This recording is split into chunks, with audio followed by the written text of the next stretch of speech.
तेजोवारिमृदां यथा विनिमयो यत्र त्रिसर्गो मृषा धाम्ना स्वेन सदा निरस्तकुहकं सत्यं परं धीमहि सृष्टिस्थित्यप्ययेह नियदिषितमो बन्धमोक्षाश्च यस्मात् अस्य श्रीब्रह्मरुद्रप्रभृतिसुरश्रीयत्वात्मकस्य विष्णोर्व्यस्ताः समस्ताः सकलगुणनिः सर्वदोषव्यपेदः पूर्णानन्दादियो यो गुरुरपि परमश्चिन्तयेतं महान्तम् अशेषवाग्जाड्यमलापहन्त्री नवं नवं स्पष्टसुवाग्प्रदायिनी ममेह जिह्वाग्रसुरङ्गनर्तकी भवप्रसन्ना वदने च मे श्रीः अभ्रमं भङ्गरहितम् अजलं विमलं सदा आनन्दकीर्तमतुलं भजे तवत्त्रयापहं भवति यदनुभावादेन मूकोऽपि वाग्मि जडमतिरपि जन्तर्जायते प्राज्ञमौलिः सकलवचनचेतो देवता भारती सा मम वचसि दत्तां सन्निधिं मानसे च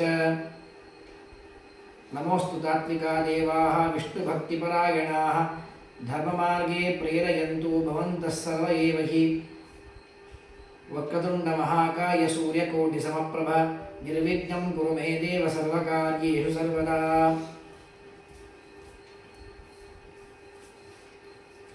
अंजनासुनु सान्निध्याद्विजयेन विराजितम् अजितप्रियजनकं भजेऽहं विजयध्वजं नौमिन्याय सुधारिकृज्जयमुनीन् श्रीपादराजसन्मणीन् व्यासार्यान् विदागमान्तिविहरान् श्रीवादिराजानपि वन्देऽहं सवरान् रघूत्तमगुरुं वैदग्ध्यबालानिधिं श्रीसत्यव्रतराघवेन्द्रमुनिपान् सद्बोधसद्यानपान् विद्यायां विबुधाचार्यं वेदज्ञानाभिचन्दिरं दुर्मदध्वान्तमार्तण्डं सत्यध्यानमुनिं भजे सत्याभिज्ञकराब्जोत्तान् पञ्चाशद्वर्षपूजकान् सत्यप्रमोदतीर्थार्यान् नौमिन्यायसुधारतां शास्त्रेषु पादुष्वानं शास्त्रज्ञेषु च वत्सलं दीनभक्तोद्धारकरं सत्यात्मानं गुरुं भजे वेदेषु मुनिसत्पादसेवा सम्प्राप्तविभवान्यादवार्यान् वरसुधा टीकाकारान् वयं नमः विद्यापीठविदातारं विद्यावारिचन्द्रं विद्यार्थिवत्सलं वन्दे महामहिमसद्गुरुम् आपादमौलिपर्यन्तं गुरूणाम् आकृतिं स्मरेत तेन विघ्नाः प्रणश्यन्ति सिद्ध्यन्ति मनोरथाः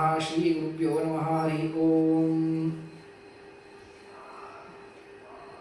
यं प्रव्रजन्तमनुपेतमपेतकृत्यं द्वैपायनो विरहकातर आजुहाव पुत्रेति तन्मयतया तरवोऽपि नेदुः तं सर्वभूतहृदयं मुनिमानतोऽस्मि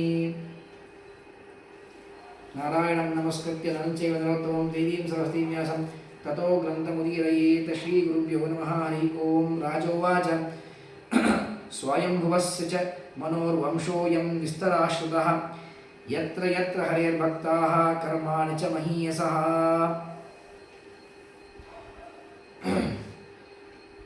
परीक्षित महाराज ಶುಕಾಚಾರ್ಯರಿಗೆ ಕೇಳ್ತಾ ಇದ್ದಾನೆ. ಸ್ವಯಂಭುವ ಮನುವಿನ ವಂಶವನ್ನು ವಿಸ್ತಾರವಾಗಿ ನಮಗೆ ನೀವು ಸಪ್ತಮಸ್ಕಂದವರೆಗೆ ಮುಗಿಸಿಕೊಟ್ಟಿದ್ದೀರಿ. ಈಗ ಅಷ್ಟಮಸ್ಕಂದ. ಈ ಅಷ್ಟಮಸ್ಕಂದದಲ್ಲಿ ಇನ್ನು ಉಳಿದಿರ್ತಕ್ಕಂತಹ ಎಲ್ಲ ಮನುಗಳ ಚರಿತ್ರೆಯನ್ನು, ಅವರ ವಂಶದಲ್ಲಿ ಪರಮಾತ್ಮನ ಅವತಾರಗಳು, ಇವುಗಳನ್ನು ವಿಸ್ತಾರವಾಗಿ ಹೇಳಲಿ ಅಂತ ಪ್ರಾರ್ಥನೆ ಮಾಡ್ತಾ ಇದ್ದಾನೆ. ಆಗ ಈ ಪ್ರಥಮ ಅಧ್ಯಾಯದಲ್ಲಿ 23 ಅಧ್ಯಾಯಗಳು ಇದೆ ಇದರೊಳಗಡೆ. ಇಲ್ಲಿ ಪ್ರಧಾನವಾಗಿ ಬರುವಂತಹ ಈ ಅಷ್ಟಮಸ್ಕಂದರಿ ಕಥೆಗಳು ಅಂತಂದರೆ ಗಜೇಂದ್ರ ಮೋಕ್ಷ ಇಲ್ಲಿ ಪ್ರಧಾನವಾಗಿ ಮೊದಲಿಗೆ ಬರ್ತಕ್ಕಂಥದ್ದು. ಅದಾದ ಮೇಲೆ ಸಮುದ್ರ ಮಥನ, ಆ ಕಥಾಪ್ರಸಂಗ ಇದು ಮಧ್ಯಭಾಗದಲ್ಲಿ ಬರ್ತದೆ. ಕಡೆ ಭಾಗದಲ್ಲಿ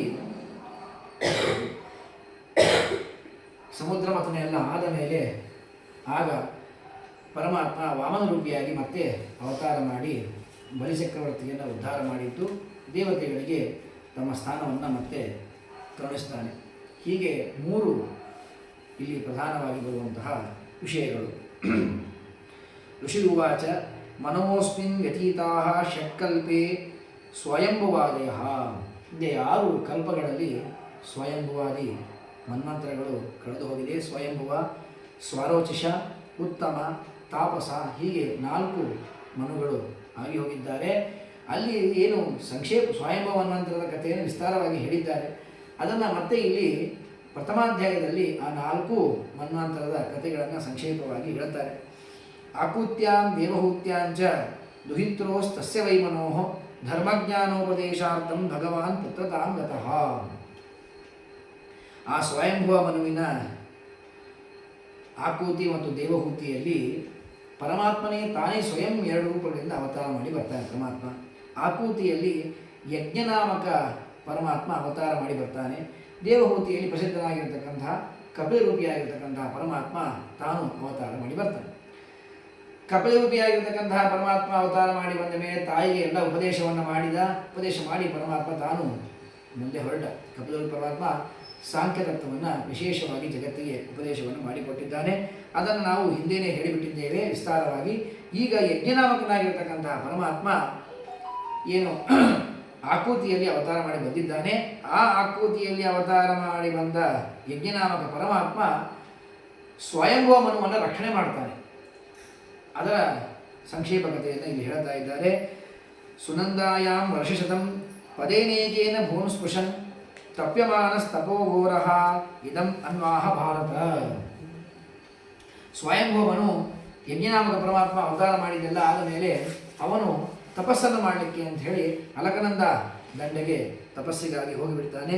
ಅಲ್ಲಿ ತಪಸ್ಸನ್ನು ಮಾಡ್ತಾನೆ. ಪರಮಾತ್ಮನ ಒಂದೇ ಕಾಲನ್ನು ನೆಲದ ಮೇಲೆ ಇಟ್ಟು ಒಂದು ಕಾಲನ್ನು ತಾನು ನೆಲದ ಮೇಲೆ ಇಡಲಾದ ಹಾಗೆ ಒಂದೇ ಕಾಲ ನಿಂತು ವರ್ಷಶತಂ 100 ವರ್ಷಗಳ ಕಾಲ ಏಕೇನ ಪದೇನ ಭೂನ್ ಸ್ಪೃಶನ್ ಒಂದೇ ಒಂದು ಕಾಲಿಂದ ಭೂಮಿಯನ್ನು ಸ್ಪರ್ಶ ಮಾಡ್ತಾ ತಪಸ್ಸನ್ನು ಮಾಡಿದ್ದಾನೆ. ಘೋರವಾದ ತಪಸ್ಸನ್ನು ಸ್ವಯಂಭೂಮನು. ಆತ್ಮಾವಾಸ್ಯಮಿದಂ ವಿಶ್ವಂ ಯಜ್ಜಗತ್ಯಾಂ ಜಗನ್ಮನಃ ತೀರತ್ಯಕ್ತೇನ ಭುಂಜೀತ ಮಾ ಘೃತ ಕಸ್ಯಚಿದ್ಧನಂ. ಈಶಾವಾಸ್ಯ ಉಪನಿಷತ್ತಿನ ಮಂತ್ರ ಇದು. ಅದನ್ನೇ ಸ್ವಲ್ಪ ಉಪನಿಷತ್ತಿನಲ್ಲಿ ಇದ್ದ ಹಾಗೆ ಸ್ವಲ್ಪ ವ್ಯತ್ಯಾಸವಾಗುತ್ತೆ. ಈಶಾವಾಸ್ಯಮಿದಂ ಸರ್ವಂ ಯತ್ಕಿಂಚ ಜಗತ್ಯಾಂ ಜಗತ್ ತೀರತ್ಯಕ್ತೇನ ಭುಂಜೀತಾ ಮಾ ಘೃತ ಕಸ್ಯಚಿದ್ಧನಂ. ಈಶಾವಾಸ್ಯಮಿದಂ ಜಗತ್, ಇಡೀ ಜಗತ್ತು ಇದು ಪರಮಾತ್ಮನ ಅಧೀನವಾಗಿ ಇದೆ. ಆ ಪರಮಾತ್ಮ ತಾನು ತೀರತ್ಯಕ್ತೇನ ಭುಂಜೀತಾ, ಆ ಪರಮಾತ್ಮ ತಾನು ಬಿಟ್ಟದ್ದನ್ನು ನಾವು ಭೋಗಿಸಬೇಕು ಹೊರತು ಈ ವಸ್ತುವಿನ ಭೋಗಿಸಲಿಕ್ಕೆ ನಮಗೆ ಸ್ವಾತಂತ್ರ್ಯ ಅನ್ನೋದು ಇಲ್ಲ. ಅದೇ ಮಾತನ್ನು ಆತ್ಮಾವಾಸ್ಯವಿದಂ ವಿಶ್ವಂ ಅಂತ ಹೇಳಿ ಜಗತ್ಯಾಂ ಜಗತ್, ಈ ಜಗತ್ತಿನಲ್ಲಿ ಏನೇನು ವಸ್ತು ಇದೆಯೋ ಅವೆಲ್ಲವೂ ಕೂಡ ಆತ್ಮಾವಾಸ್ಯವಾಗಿದೆ. ತೀರತ್ಯಕ್ತೇನ ಭುಂಜೀತಾ, ಆ ಪರಮಾತ್ಮ ಕೊಟ್ಟದ್ದನ್ನು ನಾವು ಭೋಗಿಸಬೇಕೆ ಹೊರತು ನಮಗೆ ಪ್ರತ್ಯೇಕವಾಗಿ ಭೋಗಿಸಲಿಕ್ಕೆ ಯಾವ ಅಧಿಕಾರವೂ ಇಲ್ಲ. ತಾಂಸತ ಅವಿಸತಾನ್ ವೀಕ್ಷ ಯಜ್ಞ ಸರ್ವಗತೋ ಹರಿಹಿ. ಆ ಸ್ವಯಂಭೂಮನು ತಾನು ತಪಸ್ಸನ್ನು ಮಾಡ್ತಾ ಇದ್ದಾನೆ. ತಪಸ್ಸನ್ನು ಮಾಡುವ ಕಾಲದಲ್ಲಿ ದುಷ್ಟ್ವಾಸುರ ಯಾತುದಾನಾಹ, ಎಲ್ಲ ಬೇರೆ ಬೇರೆ ದೈತ್ಯರು ರಾಕ್ಷಸರು ಅವನ ತಪಸ್ಸನ್ನು ಕೆಡಿಸಲಿಕ್ಕೆ ಭಂಗ ಮಾಡಲಿಕ್ಕೆ ಅಂತ ಬರ್ತಾರೆ. ಭಂಗ ಮಾಡಲಿಕ್ಕೆ ಬಂದರೆ ಯದ್ಯಪಿ ಸ್ವಯಂಭೂಮನು ಚಕ್ರವರ್ತಿ, ಅವನಿಗೆ ಅವರನ್ನು ತಡೆಯುವ ಸಾಮರ್ಥ್ಯ ಇತ್ತು. ಆದರೂ ಕೂಡ ಯಜ್ಞದಲ್ಲಿ ಕೂತಿದ್ದಕ್ಕೋಸ್ಕರವಾಗಿ ಅವನು ಯಜ್ಞವನ್ನು ಬಿಟ್ಟು ಹೇಳಿಲ್ಲ. ಆಗ ಅವನ ಮಗನಾಗಿರ್ತಕ್ಕಂತಹ ಯಜ್ಞನಾಮಕ ಪರಮಾತ್ಮ ಏನು ಅವತಾರ ಮಾಡಿ ಬಂದ ಆಕೂತಿಯಲ್ಲಿ ಆ ಯಜ್ಞನಾಮಕ ಪರಮಾತ್ಮ ಬಂದು ಅವನನ್ನು ರಕ್ಷಣೆ ಮಾಡ್ತಾ ಇದ್ದಾನೆ. ಅದನ್ನು ಹೇಳ್ತಾರೆ. ಸ್ವಾರೋಚಿಷೋ ದ್ವಿತೀಯಸ್ತು. ಹೀಗೆ ಸ್ವಯಂಭೂ ಮನುವಿನಲ್ಲಿ ಅವತಾರ ಮಾಡಿ ಬಂದಿರತಕ್ಕಂತಹ ಸಾಕ್ಷಾತ್ ಯಜ್ಞನಾಮಕನಾದ ಪರಮಾತ್ಮ ಸ್ವಯಂಭೂಮನು ತಂದೆಯಾಗಿರ್ತಕ್ಕಂತಹ ಸ್ವಯಂಭೂಮನು ಅವನು ಯಜ್ಞರೂಪವಾಗಿರ್ತಕ್ಕಂತಹ ಧ್ಯಾನವನ್ನು ಮಾಡಬೇಕಾದ ಸಮಯದಲ್ಲಿ ಎಲ್ಲ ಅಸುರರಿಂದ ರಕ್ಷಣೆ ಮಾಡಿದ. ಇದು ಸ್ವಯಂಭೂಮನಿಗೆ ಪರಮಾತ್ಮ ಮಾಡಿದ ರಕ್ಷಣೆ ಅಂತ ಹೇಳ್ತಾರೆ. ಇಲ್ಲಿ ಅದಾದ ಮೇಲೆ ಸ್ವಾರೋಶ್ಯೋದಿತೀಯಸ್ತು ಮನುರಗ್ನೇಹೆ ಸುತೋಭವತ್. ಅದಾದ ಮೇಲೆ ಸ್ವಯಂಭುವ ಆದ ಮೇಲೆ ಸ್ವಾರೋಚಿಷ ಎಂಬತಕ್ಕಂತಹ ಮನ್ವಂತರ. ಆ ಸ್ವಾರೋಚಿಷನಾದ ಮನ್ವಂತರನಿಗೆ ಇಲ್ಲಿ ಪ್ರತಿಯೊಂದು ಮನುವಿನಲ್ಲೂ ಒಂದು ಮನು ಅಂತಂದ ಮೇಲೆ ಒಂದು ಮನ್ವಂತರ ಅಂತಂದಮೇಲೆ ಅಲ್ಲಿ ಒಬ್ಬ ಮನು ಇರ್ತಾನೆ. ಆ ಮನು ಆದ ಮೇಲೆ ಆ ಮನುಗಳ ಪುತ್ರರನ್ನು ಹೇಳಬೇಕು. ಮನುಗಳ ಪುತ್ರ, ಅಲ್ಲಿ ಸಪ್ತರ್ಷಿಗಳು, ಆ ಮನ್ವಂತರದಲ್ಲಿ ಯಾರು ಇಂದ್ರ ಮತ್ತು ಯಾವ ಭಗವಂತನ ಅವತಾರವಾಗಿದೆ, ಯಾವ ದೇವತೆಗಳು ಆಗ ಅವತಾರ ಮಾಡಿದ್ದಾರೆ, ಈ 6 ಒಂದು ಮನ್ವಂತರ ಅಂದರೆ ಈ ಆರನ್ನು ಅದರಲ್ಲಿ ಹೇಳುವಂತಹ ಕ್ರಮ. ಈ ಆರು ಇರಲೇಬೇಕು. ಒಂದು ಆ ಮನು ಇರ್ತಾನೆ. ಆ ಮನು ಇದ್ದ ಮೇಲೆ ಆ ಮನುವಿನಲ್ಲಿ ಮನುವಿನ ಮಕ್ಕಳನ್ನು ಹೇಳಬೇಕು. ಮನುಪುತ್ರ. ಅದಾದ ಮೇಲೆ ಅಲ್ಲಿ ಬೇಕಾಗಿರ್ತಕ್ಕಂಥ ಸಪ್ತರ್ಷಿಗಳು, ಇಂದ್ರ, ದೇವತೆಗಳು, ಭಗವಂತನ ಅವತಾರ. ಇದೆಲ್ಲದರಲ್ಲೂ ಮುಖ್ಯವಾಗಿರ್ತಕ್ಕಂಥದ್ದು ಮೂರು. ಯಾವ ಮನು ಅಲ್ಲಿ ಇಂದ್ರ ಯಾರಾದ ಆ ಕಾಲದಲ್ಲಿ, ಇಂದ್ರನ ರೂಪ ಯಾವುದು, ಅದಾದ ಮೇಲೆ ಭಗವಂತನ ಅವತಾರ ಯಾವುದು, ಈ ಮೂರನ್ನು ಮಾತ್ರ ಕಡ್ಡಾಯವಾಗಿ ತಿಳ್ಕೊಳ್ಳಲೇಬೇಕು. ಸ್ವಯಂಭವ ಮನ್ವಂತರದಲ್ಲಿ ಯಜ್ಞನಾಮಕ ಪರಮಾತ್ಮ ಇವನು ಭಗವಂತ ಅವತಾರ ಮಾಡಿ ಬಂದಿದ್ದಾನೆ. ಈ ಸ್ವಯಂಭವ ಮನ್ವಂತರದಲ್ಲಿ ಮಾತ್ರ ಇಂದ್ರ ಯಾರು ಅಂತ ಕೇಳಿದ್ರೆ ಬೇರೆ ಯಾರು ಅಲ್ಲ, ಯಜ್ಞನಾಮಕನಾದ ಪರಮಾತ್ಮ ಇಂದ್ರನಾಗಿ ಬಿಡ್ತಾನೆ. ಇಂದ್ರ ಅನ್ನೋ ಒಂದು ಪದವಿ. ಆ ಇಂದ್ರ ಪದವಿಯಲ್ಲಿ ಯಜ್ಞನಾಮಕ ಪರಮಾತ್ಮನೇ ಹೋಗಿ ತಾನು ವಿರಾಜಮಾನಾಗ್ತಾನೆ. ಹೀಗಾಗಿ ಈ ಸ್ವಯಂಭವ ಮನ್ವಂತರದಲ್ಲಿ ಇಂದ್ರನ ಪ್ರತ್ಯೇಕವಾಗಿ ಅಲ್ಲಿ ಹೇಳಲಿಕ್ಕೆ ಹೋಗಲಿಲ್ಲ. ಅದಾದ ಮೇಲೆ ಸ್ವಾರೋಚಿಷ ಮನ್ವಂತರವನ್ನು ಸ್ವಯಂಭವಾದ ಮೇಲೆ ದ್ವಿತೀಯಸ್ತು ಸ್ವಾರೋಚಿಷಃ ಅಂತ ಹೇಳ್ತಾ ಇದ್ದಾರೆ. ಅದರೊಳಗಡೆ ತತ್ರ ಇಂದ್ರ ರೋಚನಸ್ತಂ ಆಸೀತ್. ಅಲ್ಲಿ ರೋಚನ ಎಂಬತಕ್ಕಂತಹ ಏನು ವಾಯು ಇದೆ, ವಾಯು ಇದ್ದಾನೆ, ರೋಚನ ನಾಮಕನಾದ ವಾಯುದೇವರು ಅವರೇ ಇಂದ್ರನಾಗಿ ಬರ್ತಾರೆ ಅಂತ ಅಲ್ಲಿ ಪರಮಾತ್ಮನ ಅವತಾರ ಯಾವುದು ಅಂದರೆ ವಿಭುನಾಮಕನಾದ ಪರಮಾತ್ಮ ಅಲ್ಲಿ ಅವತಾರವನ್ನು ಮಾಡಿದ್ದಾನೆ. ಆ ವಿಭುನಾಮಕನಾದ ಪರಮಾತ್ಮ ಆ ಮನ್ವಂತರದಲ್ಲಿ ಎಲ್ಲ ಭಕ್ತರಿಗೆ ಅನುಗ್ರಹವನ್ನು ಮಾಡಿದ್ದಾನೆ. ಅಲ್ಲಿ ವಿಭುನಾಮಕನಾದ ಪರಮಾತ್ಮನ ಒಂದು ವಿಶೇಷವನ್ನು ಹೇಳ್ತಾರೆ. 88 ಸಹಸ್ರಾಣಿ ಮುನಯೋ ಯೇ ಧೃತ ವ್ರತಾ ಅನ್ವಶಿಕ್ಷನ್ ವ್ರತಂ ತಸ್ಯ ಕೌಮಾರ ಬ್ರಹ್ಮಚಾರಿಣಃ. 98,000 ಋಷಿಗಳು, ಒಬ್ಬರಲ್ಲ ಇಬ್ಬರಲ್ಲ, 88 ಸಹಸ್ರಾಣಿ ಮುನಯಃ. ವಿಭುನಾಮಕನಾದ ಪರಮಾತ್ಮ ಅವತಾರ ಮಾಡಿದ್ದಾಗ ಅಲ್ಲಿ 98,000 ಋಷಿ ಮುನಿಗಳಿದ್ದರಂತೆ. ಅವರೆಲ್ಲರಿಗೂ ಕೂಡ ಅನ್ವಶಿಕ್ಷನ್ ಅವರಿಗೆ ಉಪದೇಶವನ್ನು ಮಾಡಿ ಆ ವಿಭುನಾಮಕನಾದ ಪರಮಾತ್ಮ ಅವರನ್ನು ಉದ್ಧಾರ ಮಾಡೋಕ್ಕೆ ತಂದಿದ್ದಾನೆ. ಇದು ಎರಡನೇ ಮನ್ವಂತರದ ಕಥೆ. ತೃತೀಯ ಉತ್ತಮ ನಾಮ. ಉತ್ತಮ ನಾಮಕನಾಗಿರ್ತಕ್ಕಂತಹ ಮನು ಆಗಾಗ್ತಾನೆ. ಸ್ವಯಂಭುವ, ಸ್ವರೋಚಿಷ, ಉತ್ತಮ, ತಾಪಸ, ರೈವತ ಅಂತ ಮುಂದೆ ಬರ್ತಾರೆ. ಉತ್ತಮ. ಆ ಉತ್ತಮನಾಗಿದ್ದಾಗ ಅಲ್ಲಿ ಇಂದ್ರ ಯಾರು ಅಂತ ಕೇಳಿದ್ರೆ ಸತ್ಯಜಿತ್ ನಾಮಕನಾಗಿರ್ತಕ್ಕಂತಹ ಯಮದೇವರು ಅವರು ಇಂದ್ರನಾಗಿ ಬರ್ತಾರೆ ಅಂತ. ಯಾರು ಇಂದ್ರ ಅಂತ ಹೇಳಿದ್ರು? ಸತ್ಯಸೇನ ಎಂಬ ಪರಮಾತ್ಮನ ಅವತಾರವಾಗುತ್ತೆ ಆ ಮನ್ವಂತರದಲ್ಲಿ. ಆ ಸತ್ಯಸೇನ ನಾಮಕನಾಗಿರ್ತಕ್ಕಂಥವನು ಬೇಕಾದಷ್ಟು ಎಲ್ಲ ಜನರಿಗೆ ಅನುಗ್ರಹವನ್ನು ಮಾಡಿ ತಾನು ಆ ಮನ್ವಂತರವನ್ನು ಆಳ್ತಾನೆ. ಅದಾದ ಮೇಲೆ 4ನೇ ಮನ್ವಂತರ ತಾಪಸ ಮನ್ವಂತರ. ಆ ತಾಪಸ ಮನ್ವಂತರದಲ್ಲಿ ನಾಸತ್ಯ ಎಂಬತಕ್ಕಂತಹ ಅದಕ್ಕೆ ಹೇಳ್ತಾರೆ ಚತುರ್ಥ ಉತ್ತಮ ಪ್ರಾತ ಮನುರ್ನಾಮ್ನಾಚ ತಾಪಸಃ. ಅಲ್ಲಿ ತಾಪಸ ನಾಮಕನಾಗಿರ್ತಕ್ಕಂತಹ ಮನು ಅಲ್ಲಿ ಮನ್ವಂತರಕ್ಕೆ ಅಧಿಪತಿಯಾಗಿದ್ದಾನೆ. ನಾಸತ್ಯ ತ್ರಿಷಿಕ ನಾಮಕನಾಗಿರ್ತಕ್ಕಂತಹ ಅವನು ಇಂದ್ರನಾಗಿ ಅಲ್ಲಿ ಬರ್ತಾನೆ. ಅಲ್ಲಿ ಸಾಕ್ಷಾತ್ ಹರಿ ಎಂಬ ಹೆಸರಿನ ಪರಮಾತ್ಮ ಅವತಾರ ಮಾಡುತ್ತಾನೆ. ಪರಮಾತ್ಮನ ಅವತಾರ ಆಗಿದೆ, ಹೆಸರು ಹರಿ ಅಂತ ಅದಕ್ಕೆ ಹೆಸರು.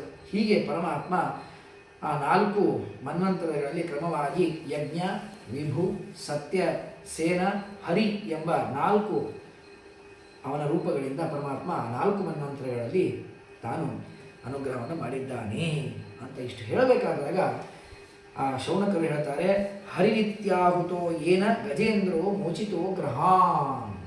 ಅಲ್ಲಿ ಪರೀಕ್ಷಿತ ಮಹಾರಾಜನಿಗೆ ಕಥೆಯನ್ನು ಹೇಳಬೇಕಾದಾಗ, ಶ್ರವಣವನ್ನು ಮಾಡಿಸಬೇಕಾದಾಗ ಶುಕಾಚಾರ್ಯ ಈ ಮಾತನ್ನು ಹೇಳ್ತಾರೆ.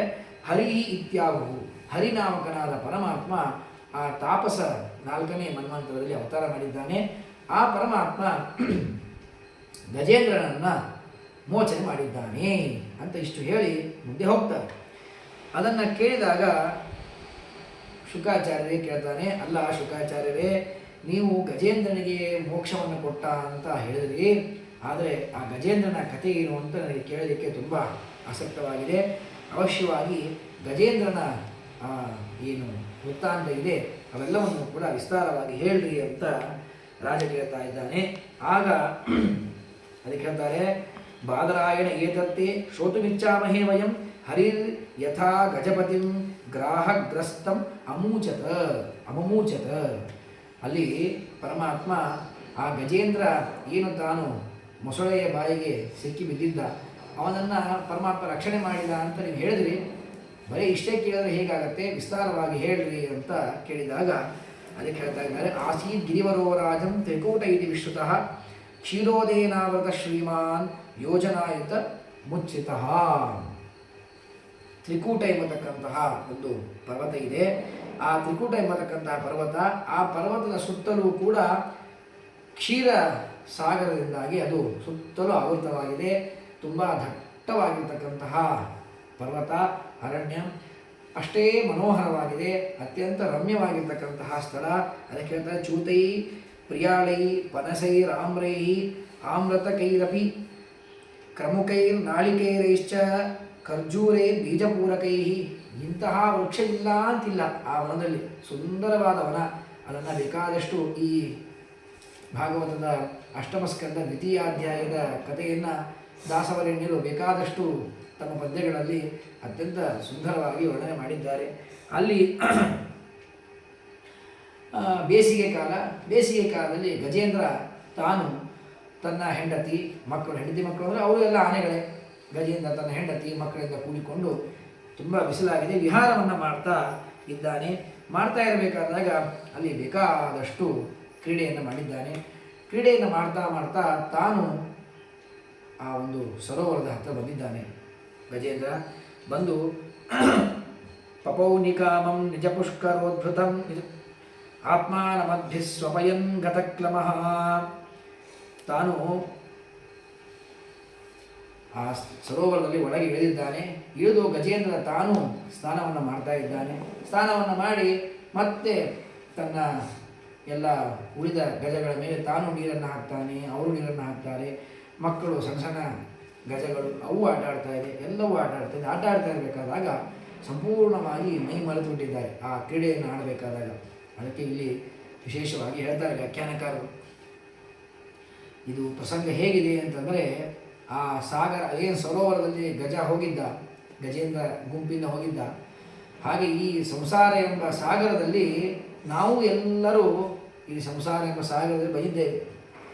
ಸಂಸಾರ ಎಂಬ ಸಾಗರಕ್ಕೆ ಬಂದಾಗ ನಾವು ಈ ಸಂಸಾರದಲ್ಲಿ ಪರಮಾತ್ಮನನ್ನು ನೆನೆಸದೇನೆ ಕೇವಲ ಸಂಸಾರದಲ್ಲೇನೆ ಮಗ್ನರಾಗಿ ಅದರೊಳಗೇ ಬಿದ್ದು ಬಿಟ್ವಿ ಅಂತಂದರೆ, ಆಗ ಹೇಗೆ ಗಜೇಂದ್ರ ತಾನು ಮೈ ಮರೆತು ಸರೋವರದಲ್ಲಿ ಇದ್ದಾಗ ಅವನಿಗೆ ಆ ಮಕರ ಬಂದು ಹೇಗೆ ಅವನ ಕಾಲನ್ನು ಹಿಡಿತೋ, ಹಾಗೆ ನಮಗೆ ಭಗವಂತನ ನಾವು ಮರೆತೀವಿ ಕ್ಷಣದಲ್ಲಿ ಅಂತಂದರೆ ಆ ಕ್ಷಣ ನಮಗೆ ಕಲಿ ನಮ್ಮನ್ನು ಆವರಣೆ ಮಾಡಿಬಿಡ್ತಾನೆ, ಕೈ ನಮ್ಮನ್ನು ಹಿಡಿದುಬಿಡ್ತಾನೆ.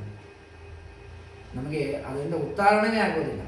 ಪರಮಾತ್ಮ ಹೇಗೆ ಗಜೇಂದ್ರನಿಗೆ ಪರಮಾತ್ಮನೇ ಬರಬೇಕಾಯಿತೋ ಹಾಗೆ ನಮ್ಮನ್ನು ಉದ್ಧಾರ ಮಾಡಲಿಕ್ಕೆ ಮತ್ತೆ ಪರಮಾತ್ಮನೇ ಬರಬೇಕಾಗತ್ತೆ. ಹೀಗಾಗಿ ಯಾರೂ ಮೈ ಮರೆತು ಕೂಡ ಬೇಡಿ ಸಂಸಾರದಲ್ಲಿ ಅಂತ ಇದನ್ನು ತಿಳಿಬೇಕು ಅಂತ ಹೇಳ್ತಾರೆ.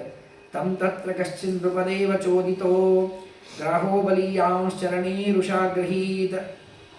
ಆಗ ಗಜೇಂದ್ರ ತಾನು ಆನಂದದಿಂದ ಅಲ್ಲಿ ವಿಹಾರ ಮಾಡ್ತಾ ಇದ್ದಾನೆ. ಮಾಡ್ತಾ ಇರುವ ಕಾಲಕ್ಕೆ ಒಂದು ಮೊಸಳೆ ಬಂದು ಅವನ ಕಾಲನ್ನು ಹಿಡಿದುಬಿಟ್ಟಿದೆ. ಮೊಸಳೆ ಕಾಲನ್ನು ಹಿಡಿದಾಗ ಗಜೇಂದ್ರ ಮದೋನ್ಮತ್ತನಾಗಿದ್ದಾನೆ. ಭಾರಿ ಕಾಲಿಗೆ ಒಳ್ಳೆಯ ರಾಜ.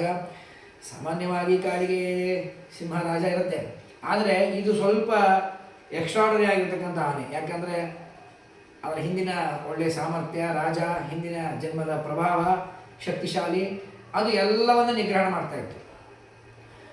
ಹೀಗಾಗಿ ಅದಕ್ಕೆ ಇಷ್ಟು ಸೊಕ್ಕಿತ್ತು ಅಂದರೆ ಇದು ಯಾವುದೋ ಒಂದು ಹಿಡಿದಿದೆ, ಏನೋ ಸಣ್ಣ ಪ್ರಾಣಿ ಅಂತ ಹೇಳಿ ಜಾಡಿಸ್ತು. ಅದು ಹೋಗಲಿಲ್ಲ. ಸ್ವಲ್ಪ ಜೋರಾಗಿ ಜಾಡಿಸ್ತು, ಹೋಗಲಿಲ್ಲ. ಸ್ವಲ್ಪ ಹೆದರಿಕೆ ಆಯಿತು. ಮೇಲೆ ಬರ್ತೇನೆ ಅಂತಂದರೆ ಅಲ್ಲಾಡಲಿಕ್ಕೆ ಆಗ್ತಾಯಿಲ್ಲ, ಜೋರಾಗಿ ಗಟ್ಟಿಯಾಗಿ ಹಿಡಿದ್ಬಿಟ್ಟಿದೆ. ಆಗ ಸಹಾಯಕ್ಕೆ ಅಂತ ಹೇಳಿ ತನ್ನ ಹೆಂಡತಿ, ಮಕ್ಕಳು, ಬಳಗದವರು ಎಲ್ಲರನ್ನ ಕರೆದ್ರೆ ಎಲ್ಲರೂ ಕೂಡಿ ಅದನ್ನು ಜಗ್ಗಿದ್ರೆ ಅಲ್ಲಾಡಲಿಕ್ಕೂ ಆಗ್ತಾಯಿಲ್ಲ. ಆಗ ಆನೆಗೆ ರಿಯಲೈಸ್ ಆಗುತ್ತೆ, ನನ್ನ ಶಕ್ತಿ ಇಷ್ಟೇನಾ ಅಂತ. ಮೊದಲನೇದು ನೀರಲ್ಲಿ ಇದ್ದಾಗ ಮೊಸಳೆಗೆ ತುಂಬ ಶಕ್ತಿ, ಆನೆಗೆ ಶಕ್ತಿ ಇದ್ದರೂ ಮೊಸಳೆಗೆ ಅದು ತನ್ನ ಕ್ಷೇತ್ರ, ಸ್ವಕ್ಷೇತ್ರದಲ್ಲಿ ಅದು ಪ್ರಾಬಲ್ಯ. ಹಾಗೆ ಅದನ್ನು ಬಿಡಲಿಕ್ಕೆ ತಯಾರಾಗ್ತಾ ಇಲ್ಲ. ಎಷ್ಟು ವರ್ಷ? ಸಹಸ್ರಂ ವ್ಯಗಮತ್ ಮಹೀಪತೆ ಸಪ್ರಾಣಯೋಶ್ಚಿತ್ರ ಹಂಸತಾಂ ವರಾಹ. 1,000 ವರ್ಷಗಳ ಕಾಲ ಈ ಕೆಲಸ ಆಗಿದೆ.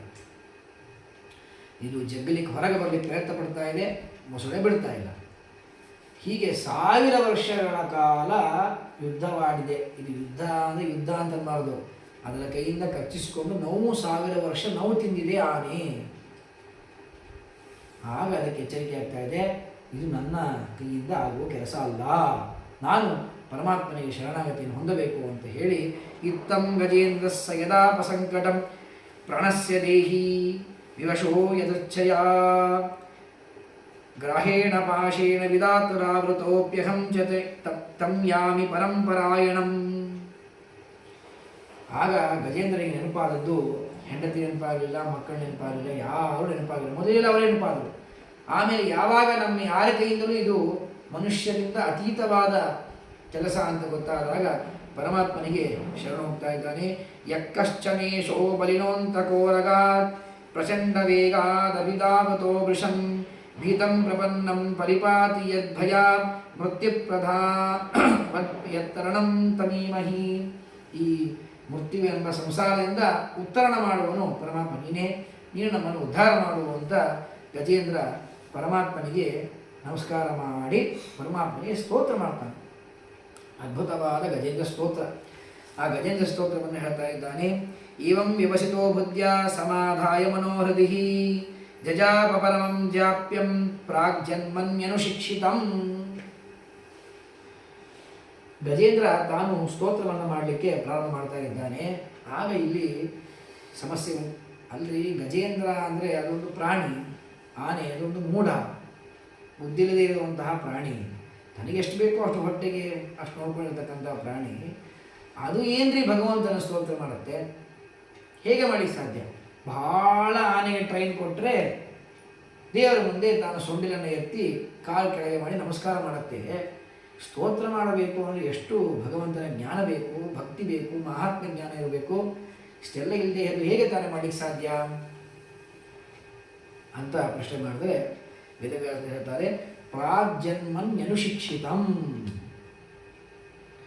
ಈ ಜನ್ಮದಲ್ಲಿ ಅದು ಏನೂ ಓದೇ ಇಲ್ಲ, ಓದಲಿಕ್ಕೆ ಸಾಧ್ಯವೂ ಇಲ್ಲ.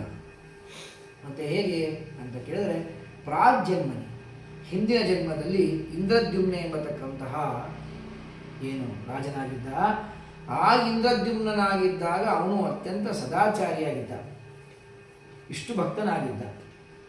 ಆಗ ಅವನು ಏನು ಶಾಸ್ತ್ರಶ್ರವಣಾದಿಗಳನ್ನು ಮಾಡಿದ್ದ ಅದು ಅವನ ತಲೆಯಲ್ಲಿ, ಅವನ ಮನಸ್ಸಿನಲ್ಲಿ ವಾಸನಾರೂಪವಾಗಿ ಹಾಗೆಯೇ ಇತ್ತು. ಅದು ಈಗ ದೈವವಶಾತ್ ಅವನಿಗೆ ನೆನಪಾಗ್ತಾ ಇದೆ. ಅದರಿಂದ ಅವನು ಸ್ತೋತ್ರವನ್ನು ಮಾಡ್ತಾ ಇದ್ದಾನೆ, ಹೊರತು ಈ ಜನ್ಮದ್ದಲ್ಲ.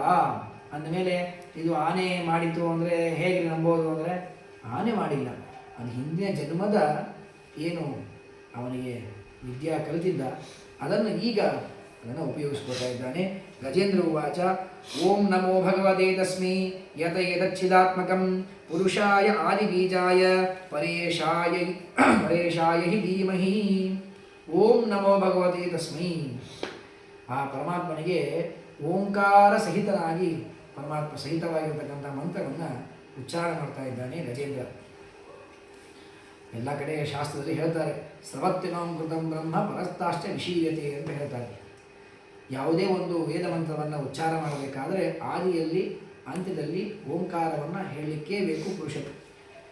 ಆ ಓಂಕಾರವನ್ನು ಹೇಳುವುದರಿಂದಾಗಿ ಸ್ರವತ್ಯನಂ ಕೃತಂ ಬ್ರಹ್ಮ ಪರಸ್ತಾಶ್ಚ ವಿಶೀಯತೆ. ಓಂಕಾರವನ್ನು ಒಂದು ವೇಳೆ ಹೇಳದೇ ಇದ್ದರೆ ಆದಿಯಲ್ಲಿ ಓಂಕಾರವನ್ನು ಹೇಳದೇ ಇದ್ದರೆ ಪುಣ್ಯವೇ ಬರುವುದಿಲ್ಲ. ಆ ಮಂತ್ರದ ಜಪದಿಂದ ಏನು ಪುಣ್ಯ ಬರಬೇಕಾಗಿತ್ತು ಆ ಪುಣ್ಯವೇ ಬರೋದಿಲ್ಲ, ಆದಿಯಲ್ಲಿ ಓಂಕಾರವನ್ನು ಹೇಳಿಲ್ಲ ಅಂದರೆ. ಇನ್ನು ಅಂತ್ಯದಲ್ಲಿ ಓಂಕಾರ ಹೇಳಲಿಲ್ಲ ಅಂತಂದರೆ ಮೊದಲಿಗೆ ಹೇಳಿದ್ದಕ್ಕೆ ಪುಣ್ಯ ಬಂದಿರುತ್ತೆ, ಕಡೆಗೆ ಹೇಳಲಿಲ್ಲ ಅಂತಂದರೆ ಆ ಬಂದ ಪುಣ್ಯ ಎಲ್ಲ ಸೋರಿ ಹೋಗುತ್ತೆ. ಹೇಗೆ? ಅದಕ್ಕೆ ಪರಿಮಳಾಚಾರ್ಯರು ಸುಧೆಯಲ್ಲಿ ದೃಷ್ಟಾಂತ ಕೊಡ್ತಾರೆ, ಒಂದು ಎಕ್ಸಾಂಪಲ್ ಕೊಡ್ತಾರೆ. ಆಮನ ಘಟದಲ್ಲಿ ಜಲಾಹರಣ ಮಾಡಿದಂತೆ, ಅಂದರೆ ಹಸಿ ಘಟ, ಈಗಿನ್ನ ಕುಂಬಾರ ಗಡಿಗೆಯನ್ನು ಜಸ್ಟ್ ಮಾಡಿದ್ದಾನೆ, ಅದನ್ನು ಅಲ್ಲಿ ಇನ್ನೂ ಒಣಗಿಸಿಲ್ಲ. ಅದನ್ನು ಒಣಗಿಸಿ ಅದನ್ನು ಸುಟ್ಟು ಆಮೇಲೆ ಅದು ಗಟ್ಟಿಯಾಗೋದು. ಅದಕ್ಕಿಂತ ಮುಂಚೆ ನಾನು ಅವಸರ ಮಾಡಿ ಮಾಡಿದ ಕೂಡಲೇ ಅದರಲ್ಲಿ ನೀರು ಹಾಕೊಂಡ್ರೆ ಏನಾಗುತ್ತೆ? ನೀರು ಸೋರಿ ಹೋಗುತ್ತೆ. ಹಾಗೆ ಗಳಿಸಿದ ಪುಣ್ಯ ಎಲ್ಲ ಸೋರಿ ಹೋಗುತ್ತೆ. ಆದ್ದರಿಂದ ಸರ್ವಥಾ ಓಂಕಾರವನ್ನು ಆದಿ ಮತ್ತು ಹಂತದಲ್ಲಿ ಉಚ್ಚಾರ ಮಾಡಬೇಕು ಅಂತ ಹೇಳ್ತಾರೆ. ಅಲ್ಲಿ ವಿಶೇಷವಾಗಿರ್ತಕ್ಕಂತಹ ಸ್ತೋತ್ರವನ್ನು ಮಾಡ್ತಾನೆ. ಗುಣಾನೈಚ್ಛನ್ನ ಯುಷ್ಮಪಾಯ ತಕ್ಷೋಭ ವಿಸ್ಫೂರ್ಜಿತ ಮಾನಸಾಯ.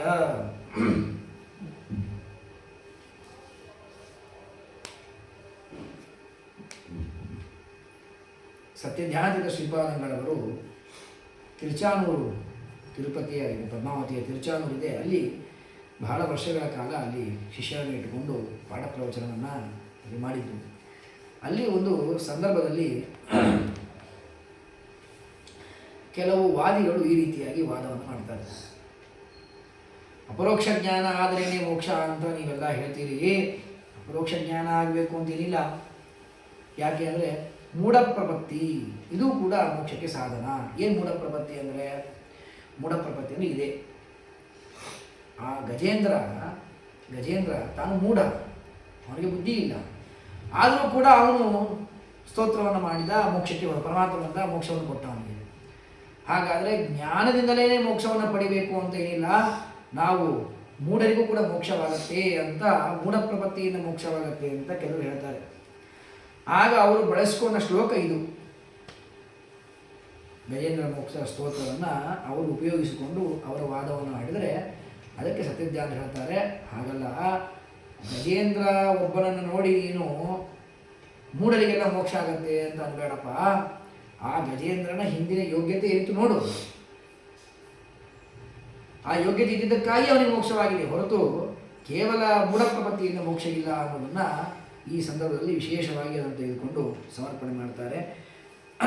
ನವೈನ ದೇವಾಸುರಮರ್ತ್ಯ ತಿರ್ಯಜ್ಞ ಸ್ತ್ರೀನ ಷಂಢೋ ನ ಪುಮಾನ್ನ ಜಂತು ನಯಂ ಗುಣಕರ್ಮ ನ ಸನ್ನ ಚಾಸನ್ ನಿಷೇಧ ಶೇಷೋ ಜಯತಾದಶೇಷ. ಪರಮಾತ್ಮ ಅವನು ಸ್ತ್ರೀ ಅಲ್ಲ, ಪುರುಷನಲ್ಲ ಇತ್ಯಾದಿ ಈ ಪ್ರಾಕೃತವಾದ ಗುಣಗಳು, ಅವನು ಸತ್ವದ ಸ್ತಮೋ ಗುಣಗಳು ಅವನಲ್ಲಿ ಇಲ್ಲ. ಪರಮಾತ್ಮ ಎಲ್ಲ ದೋಷದಿಂದ ದೂರನಾಗಿದ್ದಾನೆ. ಹೀಗೆ ಪರಮಾತ್ಮನನ್ನು ವಿಶೇಷವಾಗಿ ಗಜೇಂದ್ರ ಸ್ತೋತ್ರ ಮಾಡ್ತಾನೆ. ಸ್ತೋತ್ರ ಮಾಡಿ ಇಷ್ಟೆಲ್ಲ ಆದ ಮೇಲೆ ಪರಮಾತ್ಮ ವಿಚಾರ ಮಾಡ್ತಾನೆ. ಇಷ್ಟೆಲ್ಲ ಸ್ತೋತ್ರವನ್ನು ಮಾಡಿದ. ಎಲ್ಲ ಸ್ತೋತ್ರವನ್ನು ಮಾಡಿದಾಗ ಇಲ್ಲೆಲ್ಲ ಬ್ರಹ್ಮ ಇತ್ಯಾದಿ ಶಬ್ದಗಳನ್ನು ಹೇಳಿ ಸ್ತೋತ್ರ ಮಾಡಿದ್ದಾನೆ. ಹಾಗಾದರೆ ಗಜೇಂದ್ರ ಸ್ತೋತ್ರ ಮಾಡಿದ್ದು ಪರಮಾತ್ಮನದು ಅಥವಾ ಬೇರೆ ದೇವತೆಗಳದು? ಗಜೇಂದ್ರ ಅಂತೂ ಸ್ತೋತ್ರ ಮಾಡಿಬಿಟ್ಟ. ಸ್ತೋತ್ರ ಮಾಡಿದಲ್ಲಿ ಆ ಸ್ತೋತ್ರದ ಒಳಗಡೆ ಬೇರೆ ಬೇರೆ ದೇವತೆಗಳು ಈ ಸ್ತೋತ್ರದಿಂದ ಅವರು ಪ್ರತಿಪಾದ್ಯರಾಗಿದ್ದಾರೆ, ಅವರೇ ಬರ್ಬೋದು ಅಂದರೆ ಪರಮಾತ್ಮ ಹೇಳಿದ, ಈ ಗಜೇಂದ್ರ ಮಾಡಿದ ಸ್ತೋತ್ರ ಇದು ನನ್ನದೇ ಸ್ತೋತ್ರ ಇದು, ಅದಕ್ಕಾಗಿ ನಾನೇ ಬರ್ತೀನಿ. ಯಾರನ್ನು ನಾವು ಮನೆಗೆ ಕರೆದಿರ್ತೀವೋ ಅವರು ಮನೆಗೆ ಬರ್ತಾರೆ. ಮನೆಗೆ ಬಂದಮೇಲೆ ಅವ್ರನ್ನೇ ಕರೆದಿದ್ದೀವಿ ಅಂತ ಗೊತ್ತಾಗುತ್ತೆ. ಯಾರನ್ನೋ ಕರೆದ್ರೆ ಇನ್ನೊಬ್ರು ಯಾರೋ ಬಂದರೆ ಕಷ್ಟ. ಹಾಗೆ ಪರಮಾತ್ಮ ಹೇಳ್ತಾನೆ, ನಾನೇ ಹೋಗ್ತೀನಿ ರಕ್ಷಣೆ ಮಾಡಲಿಕ್ಕೆ. ಅಂದರೆ ಇವು ನನ್ನ ಕರೆದಿದ್ದಾನೆ ಅಂತ ಎಲ್ಲ ಜನತೆಗೆ ಗೊತ್ತಾಗತ್ತೆ, ನನ್ನ ಸ್ತೋತ್ರ ಅಂತ ಗೊತ್ತಾಗತ್ತೆ ಅಂತ ಹೇಳಿ ಪರಮಾತ್ಮನೇ ತತ್ರ ಅಖಿಲಮರವರೋ ಹರಿರಾವಿರಾಸೀತ ತತ್ರ ಅಖಿಲಾಮರವರಹ, ಎಲ್ಲ ದೇವತೆಗಳಿಗೆ ಶ್ರೇಷ್ಠನಾಗಿರ್ತಕ್ಕಂತಹ ಹರಿ ಪರಮಾತ್ಮ ಆವಿರಾಸೀತ್ ಪರಮಾತ್ಮ ಬಂದು ಅಲ್ಲಿ ಕಾಪಾಡಲಿಕ್ಕೆ ಅನುಗ್ರಹ ಮಾಡಿ ಬರ್ತಾ ಇದ್ದಾನೆ. ಛಂದೋಮಯೇನ ಗರುಡೇನ ಸಮುಹ್ಯಮಾನಶ್ಚಕ್ರಾಯುಧೋಭ್ಯಗಮದಾಶ್ರಿತೋ ಗಜೇಂದ್ರ. ಆಗ ಚಕ್ರಾಯುಧನಾಗಿರ್ತಕ್ಕಂತಹ ಪರಮಾತ್ಮ ಛಂದೋಮಯೇನ ಗರುಡೇನ, ಗರುಡ ಎಷ್ಟು ಗರುಡ ದೇವರ ಯೋಗ್ಯತೆ ನೋಡಿ.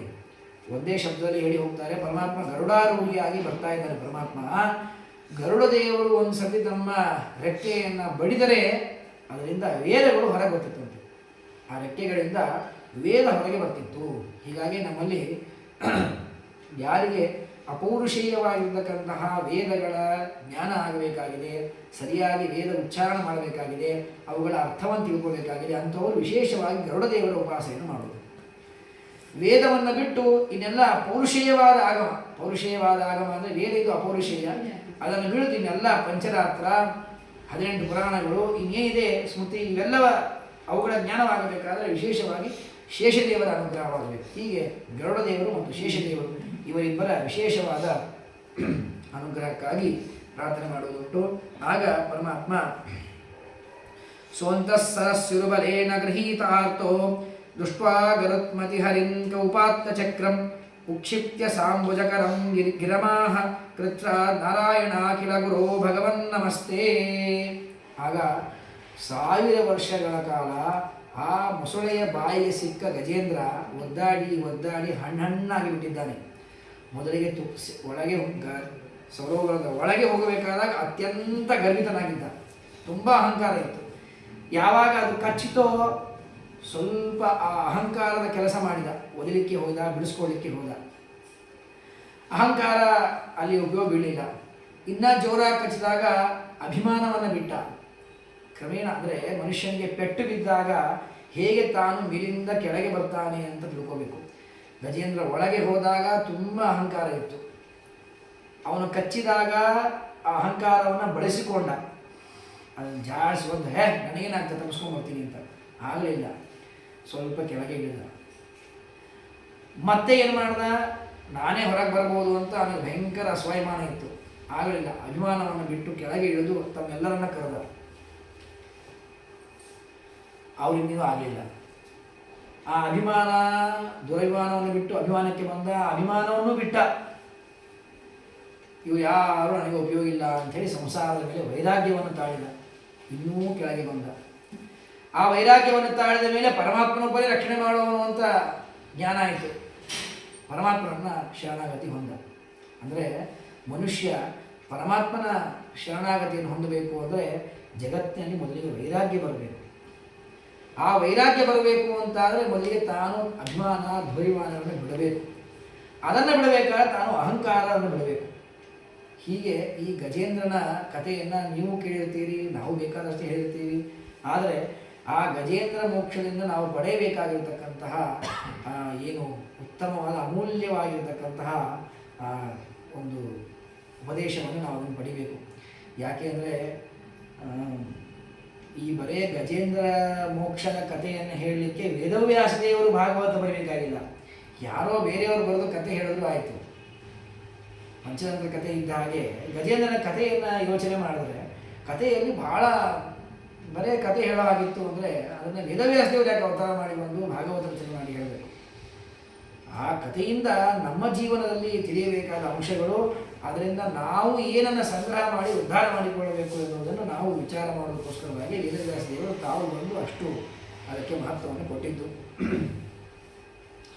ಆಗ ಪರಮಾತ್ಮ ತಾನು ಕೆಳಗೆ ಬಂದಿದ್ದಾನೆ, ಚಕ್ರಾಯುಧನಾಗಿ ಬಂದಿದ್ದಾನೆ. ಬಂದಾಗ 1000 ವರ್ಷಗಳ ಕಾಲ ಹಿಡಿದುಬಿಟ್ಟಿದ್ದ, ಹಣ್ಣಾಗೋದಿದ್ದ. ಆದರೂ ಕೂಡ ಗಿರಮಾಹ ಕೃಚ್ರ ತುಂಬ ಮೆತ್ತನೆ ಧ್ವನಿ, ಗಜೇಂದ್ರನ ಧ್ವನಿ ಮೆತ್ತಗಾಗಿಬಿಟ್ಟಿದೆ.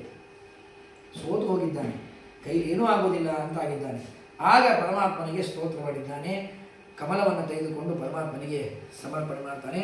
ತಂ ವೀಕ್ಷ ಪೀಡಿತಮಜಸ್ಸಹ ಸಾವತೀರ್ಯ ಸಗ್ರಾಹಮಾಶು ಸರಸ ಕೃಪಯೋಜ್ಜಹಾರ ಗ್ರಾಹಾತ್ ವಿಪಾಟಿತ ಮುಖಾತ್ ಹರಿಣಾ ಗಜೇಂದ್ರಂ ಸಂಪಶ್ಯತಾಂ ಹರಿರಮೋಚಿತ ಶಸ್ತ್ರಿಯಾಣಾಂ. ಆಗ ಪರಮಾತ್ಮ ಆ ಗಜೇಂದ್ರನ ನೋಡಿ ಅವನಿಗೆ ಮೋಚನೆ ಮಾಡಬೇಕು ಅನ್ನೋದಕ್ಕೋಸ್ಕರವಾಗಿ ತಾನು ತನ್ನ ಚಕ್ರವನ್ನು ಬಿಟ್ಟಿದ್ದಾನೆ. ಬಿಟ್ಟಿದ ಕೂಡಲೇ ಆ ಮಕರದ ಕುತ್ತಿಗೆಯನ್ನು ಕತ್ತರಿಸಿದೆ. ಅದು ಸತ್ತು ಹೋಯಿತು. ಗಜೇಂದ್ರ ಹೊರಗೆ ಬಂದಿದ್ದಾನೆ, ಮೋಚಕನಾಗಿದ್ದಾನೆ. ತದಾ ದೇವರ್ಷಿ ಗಂಧರ್ವ ಬ್ರಹ್ಮೇಶ ಅನಪುರೋಗಮಾಹ ಮುಮುಚು ಕುಸುಮಾಸಾರಂ ಶಂಸಂತಂ ಕರ್ಮತರ್ಧರೇಹೇ. ಆಗ ಈ ಪರಮಾತ್ಮನ ಕರ್ಮ ವಿಚಿತ್ರವಾದ ಕರ್ಮ. ಒಂದು ಎಷ್ಟು ಕಾಡಲ್ಲಿ ಪ್ರಾಣಿಗಳು ಬಿದ್ದಿರುತ್ತೆ, ರೋಡಲ್ಲಿ ಎಷ್ಟು ಆಕಳು ಬಿದ್ದಿರುತ್ತೆ, ಅದೆಲ್ಲವನ್ನು ರಕ್ಷಣೆ ಮಾಡಲಿಕ್ಕೆ ಪರಮಾತ್ಮ ತಾನೇ ಬರಬೇಕು ಅಂತಿಲ್ಲ. ಆದರೆ ಗಜೇಂದ್ರನ ರಕ್ಷಣೆ ಮಾಡಲಿಕ್ಕೆ ಪರಮಾತ್ಮನೇ ಕೆಳಗಿಳಿದು ಬಂದ. ಇದನ್ನು ನೋಡಿ ಎಲ್ಲ ಬ್ರಹ್ಮಾದಿ ದೇವತೆಗಳು ಪುಷ್ಪವೃಷ್ಟಿಯನ್ನು ಮಾಡಿದ್ದಾರೆ. ಇಷ್ಟೆಲ್ಲ ಆದ ಮೇಲೆ ಮುಕ್ತೋ ದೇವರ ಶಾಪೇನ ಹೂಹು ಗಂಧರ್ವ ಸಪ್ತಮಃ ಆಯಿತು. ಕತೆ ಹೇಳಿದ್ರೆ ಆ ಮೊಸಳೆ ಯಾರು? ಗಜೇಂದ್ರ ಹಿಂದೆ ತಾನು ಭಾರೀ ಜ್ಞಾನವನ್ನು ಪಡ್ಕೊಂಡಿದ್ದ ಅಂತಂದರೆ ಅವನು ಯಾರು? ಇದರ ಕಥೆಯನ್ನು ಹೇಳ್ರಿ ಅಂತ ಹೇಳಿದಾಗ ಅದಕ್ಕೆ ಹೇಳ್ತಾರೆ, ಹಿಂದೆ ಹೂಹು ಎಂಬತಕ್ಕಂತಹ ಗಂಧರ್ವ, ಮುಕ್ತೋ ದೇವರ ಶಾಪೇನ ಹೂಹು ಗಂಧರ್ವ ಸಪ್ತಮಃ. ಆ ಗಂಧರ್ವ ಹೂಹು ಎಂಬತಕ್ಕಂತಹ ಹಾ ಹೂಹು ಅಂತ ಇಬ್ಬರು ಗಂಧರ್ವರು. ಆ ಹೂಹು ಗಂಧರ್ವ ತಾನು ಕೆಳಗೆ ಬಂದು ಭೂಮಿಯಲ್ಲಿ ಸರೋವರದಲ್ಲಿ ಎಲ್ಲ ಸ್ತ್ರೀಯರೊಟ್ಟಿಗೆ ಕೂಡಿಕೊಂಡು ವಿಹಾರವನ್ನು ಮಾಡ್ತಾ ಇರ್ತಾನೆ. ಆಗ ಅಲ್ಲಿ ದೇವರ ಋಷಿಗಳು ತಾವು ಸ್ನಾನಕ್ಕಾಗಿ ಬರ್ತಾರೆ. ಸರೋವರ ಋಷಿಗಳು ಸ್ನಾನ ಮಾಡಿ ತಮ್ಮ ಆನ್ಯಕಾರ್ಯಗಳು ಮಾಡಲಿಕ್ಕೆ ಬರ್ತಾರೆ. ಸ್ನಾನಕ್ಕೆ ಬಂದಾಗ ಇವನು ಆ ಸರೋವರದಲ್ಲಿ ಉನ್ಮತ್ತನಾಗಿ ಕ್ರೀಡೆಯನ್ನು ಆಡ್ತಾ ಇದ್ದಾನೆ. ಹೂಹು ಗಂಧರ್ವ.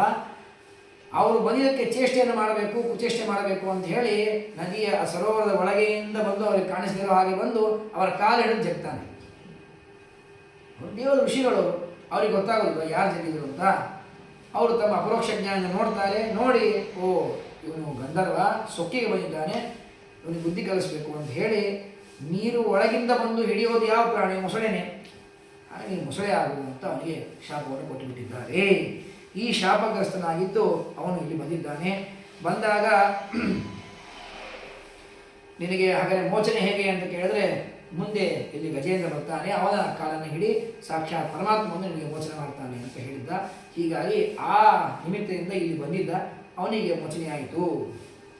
ಆದರೆ ಇವನ ಕಥೆ ಹೇಗೆ ಅಂತ ಕೇಳಿದ್ರೆ, ಸವೈ ಪೂರ್ವಭೂತ್ ರಾಜ ಪಾಂಡ್ಯೋ ದ್ರವಿಡ ಸಪ್ತಮಃ ಇಂದ್ರದ್ಯುಮ್ನ ಇತಿ ಖ್ಯಾತೋ ವಿಷ್ಣು ವ್ರತಪರಾಯಣ. ಹಿಂದೆ ದ್ರವಿಡ ದೇಶದ ಪಾಂಡ್ಯ ದೇಶಕ್ಕೆ ಸೇರಿರ್ತಕ್ಕಂತಹ ಒಂದು ರಾಜ, ಅವನ ಹೆಸರು ಇಂದ್ರದ್ಯುಮ್ನ ಎನ್ನತಕ್ಕಂಥ ರಾಜ. ಅತಿ ಉತ್ತಮ ಆಗಿರ್ತಕ್ಕಂಥ ರಾಜ. ಆ ರಾಜ ತಾನು ವಿಷ್ಣು ವ್ರತಪರಾಯಣನಾಗಿದ್ದ. ಪರಮಾತ್ಮನ ವ್ರತವನ್ನು ಮಾಡ್ತಾ, ಅಂದರೆ ಪರಮಾತ್ಮನ ಪೂಜೆಯನ್ನು ಮಾಡ್ತಾ ತಾನು ಕೂತಿದ್ದ. ಸ ಏಕದಾ ಆರಾಧನಾ ಕಾಲೇ ಆತ್ಮವಾನ್ ಗೃಹೀತ ಮೌನ ವ್ರತ ಈಶ್ವರಂ ಹರಿಂ. ತಾನು ದೇವರ ಪೂಜೆಯನ್ನು ಮಾಡ್ತಾ ಇದ್ದಾನೆ, ಮೌನದಿಂದ ಪೂಜೆ ಮಾಡ್ತಾ ಇದ್ದಾನೆ. ಇವನು ಮಾಡಿದ್ದು ತಪ್ಪಲ್ಲ. ಅಗಸ್ತ್ಯ ಋಷಿಗಳು ಶಾಪವನ್ನು ಕೊಡ್ತಾರೆ. ಇವನು ಮಾಡಿದ್ದು ತಪ್ಪಲ್ಲ. ನಾವು ಪೂಜಾ ಕಾಲದಲ್ಲಿ ಒಟ್ಟಾರೆ ಮಾತಾಡಬಾರ್ದು. ಕೇವಲ ನಮಗೆ ಭಗವಂತನಿಗೆ ತಾದಾತ್ಮ್ಯ ಸಂಬಂಧ ಇರಬೇಕು. ನಮ್ಮ ಮನಸ್ಸು, ನಮ್ಮ ಚಿತ್ತ ಇದು ಪರಮಾತ್ಮನ ಪಾದಗಳಲ್ಲಿ ಇಟ್ಟು ಪರಮಾತ್ಮನ ಪೂಜೆಯನ್ನು ಮಾಡ್ತಾ ಇರಬೇಕು. ನಮ್ಮ ಗುರುಗಳು ಹೇಳ್ತಿದ್ರು, ಸಣ್ಣ ಮಕ್ಕಳಿಗೆ ತಾಯಿ ಹೇಗೆ ಪಾಲನೆ ಮಾಡ್ತಾಳೋ ಹಾಗೆ ನಾವು ಕೂಸುಗಳನ್ನು ಪಾಲನೆ ಮಾಡುವಂತೆ ಪರಮಾತ್ಮನನ್ನು ಮಾಡಬೇಕು. ಅವರಿಗೆ ಬೆಳಗ್ಗೆ ಕೂಸು ಏಳೋದನ್ನು ಕಾಯ್ತಾ ಇರ್ತಾರೆ. ಏಳಕ್ಕಿಂತ ಮುಂಚೆ ತಾವು ತಯಾರಾಗಿ ಕೂತಿರ್ತಾರೆ. ಕೂಸು ಎದ್ದ ತಕ್ಷಣ ಕರ್ಕೊಂಡು ಹೋಗೋದು, ಸ್ನಾನಕ್ಕೆ ಹಾಕೋದು, ಅದಕ್ಕೆ ಒರೆಸೋದು, ಕೂಡಿಸೋದು, ಅದಕ್ಕೆ ಡ್ರೆಸ್ ಮಾಡೋದು, ಹೆಣ್ಮಕ್ಳಿಗೆ ಜಡೆ ಹಾಕೋದು, ಕುಂಕುಮ ಹಚ್ಚೋದು, ಅದಕ್ಕೆಲ್ಲ ಹೂ ಮಾಡಿಸೋದು, ಅದಕ್ಕೆ ರೆಡಿ ಮಾಡಿ ಅಡಿಗೆ ಮಾಡಿದ್ದನ್ನು ಊಟ ಮಾಡಿಸಿ ಚೆನ್ನಾಗಿ ಮಾಡಿಸಿ ಬಳಸೋದು. ಸಣ್ಣ ಸಣ್ಣ ಕೂಸುಗಳಿಗೆ ಅದೇ ಕೆಲಸ ಮಾಡೋದು. ಹಾಗೆ ನಾವು ಪರಮಾತ್ಮನಿಗೆ, ಅವನಿಗೆ ನಾವು ಏಳಲಿಕ್ಕಿಂತ ಮುಂಚೆ, ಪರಮಾತ್ಮನಿಗೆ ಸೂರ್ಯೋದಯಕ್ಕಿಂತ ಮುಂಚೆ ನಾವು ಎದ್ದು ಎಲ್ಲ ಸ್ನಾನಾದಿಗಳನ್ನು ಮಾಡಿ ಪರಮಾತ್ಮನ ಕರ್ಕೊಂಡು ಬಂದು, ಅಲ್ಲೆಲ್ಲ ಮಂತ್ರಗಳು ಹಾಗೆ ಇದೆ. ಸ್ವಾಮಿ ಪರಮಾತ್ಮ ಸ್ನಾನಕ್ಕೆ ಬಾ, ರಮಾದೇವಿ ನಿನಗೆ ನೀರನ್ನು ಹಾಕ್ತಾ ಇದ್ದಾಳೆ, ಹೀಗೆ ಎಲ್ಲ ಚಿಂತನೆಗಳನ್ನು ಮಾಡಿ ನಾವು ಪರಮಾತ್ಮನ ಪೂಜೆಯನ್ನು ಮಾಡಬೇಕು. ಆ ಕಾಲದಲ್ಲಿ ನಾವು ಬರೀ ವಟ ಅಂತ ಮಾಡ್ತಾ ಏನೋ ಅವ್ರಿಗೆ ಬೈದೆ, ಇವ್ರಿಗೆ ಬೈದೆ, ಆ ಮಾತಾಡದೆ, ಹರಟಿ ಹೊಡೆದೆ, ಅದರಲ್ಲಿ ಮಾಡಿದರೆ ನಮಗೆ ಪರಮಾತ್ಮನ ಪೂಜೆ ಆಗೋದಿಲ್ಲ. ಅದೊಂದು ಕ್ರಿಯೆ ಅಂತ ಅಷ್ಟೇ, ಅದೊಂದು ಕೆಲಸ ಆಯಿತು. ದಿನ ಎಷ್ಟೋ ಕೆಲಸ ಮಾಡ್ತೀವಿ, ಇದೊಂದು ಕೆಲಸ ಅಂತ ಅಷ್ಟೇ ಆಯಿತು ಹೊರತು ಅದು ಪರಮಾತ್ಮ ಪೂಜೆ ಅಂತ ಅನಿಸ್ಕೊಳ್ಳೋದಿಲ್ಲ. ಆದರೆ ಇವನು ತಾನು ವಿಶೇಷವಾಗಿ ಇಂದ್ರದ್ಯುಮ್ನ ಪರಮಾತ್ಮನ ಪೂಜೆಯನ್ನು ಮಾಡ್ತಾ ಇದ್ದಾನೆ, ಭಕ್ತಿಯಿಂದ ಮಾಡ್ತಾ ಇದ್ದಾನೆ. ಆಗ ಅಗಸ್ತ್ಯ ಋಷಿಗಳು ಅವನ ಮನೆಗೆ ಬಂದಿದ್ದಾರೆ. ಋಷಿಗಳು ಮನೆಗೆ ಬಂದಾಗ ಶಾಸ್ತ್ರ ಹೇಳುವುದು, ನೀನು ಎಷ್ಟೇ ಮಳೆಯಲ್ಲಿ ಪೂಜೆ ಮಾಡ್ತಾ ಇರು, ನಿಮ್ಮ ಗುರುಗಳು ಹಿರಿಯರು ಮನೆಗೆ ಬಂದರೆ ನೀನು ಅವರಿಗೆ ಬರ್ರಿ ಅಂತ ಕರೆದು ಕೂಡಿಸಿ ಆದರವನ್ನು ಮಾಡಬೇಕು. ಅದರಿಂದ ಪರಮಾತ್ಮ ಏನು ನಿಮಗೆ, ನನಗೆ ಪೂಜೆ ಮಾಡಬೇಕಾದ್ರೆ ಡಿಸ್ಟರ್ಬ್ ಮಾಡಿದ್ವಿ, ನನಗೆ ಮಧ್ಯೆ ಭಂಗವಾಯಿತು ಅಂತ ಪರಮಾತ್ಮ ನಿಮಗೆ ಕೋಪಿಸ್ಕೊಳ್ಳೋದಿಲ್ಲ. ಹಾಗೆ ಮಾಡದೇ ಇದ್ದರೆ ಪರಮಾತ್ಮ ಸಿಟ್ಟಿಗೆ ಬರ್ತಾನೆ.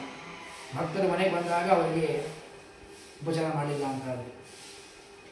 ಇವನು ಮೌನದಿಂದ ಭಗವಂತನ ಪೂಜೆ ಮಾಡ್ತಾ ಇದ್ದಾನೆ. ಬಂದ ಋಷಿಗಳಿಗೆ ಸ್ವಾಗತವನ್ನು ಕೋರಲಿಲ್ಲ.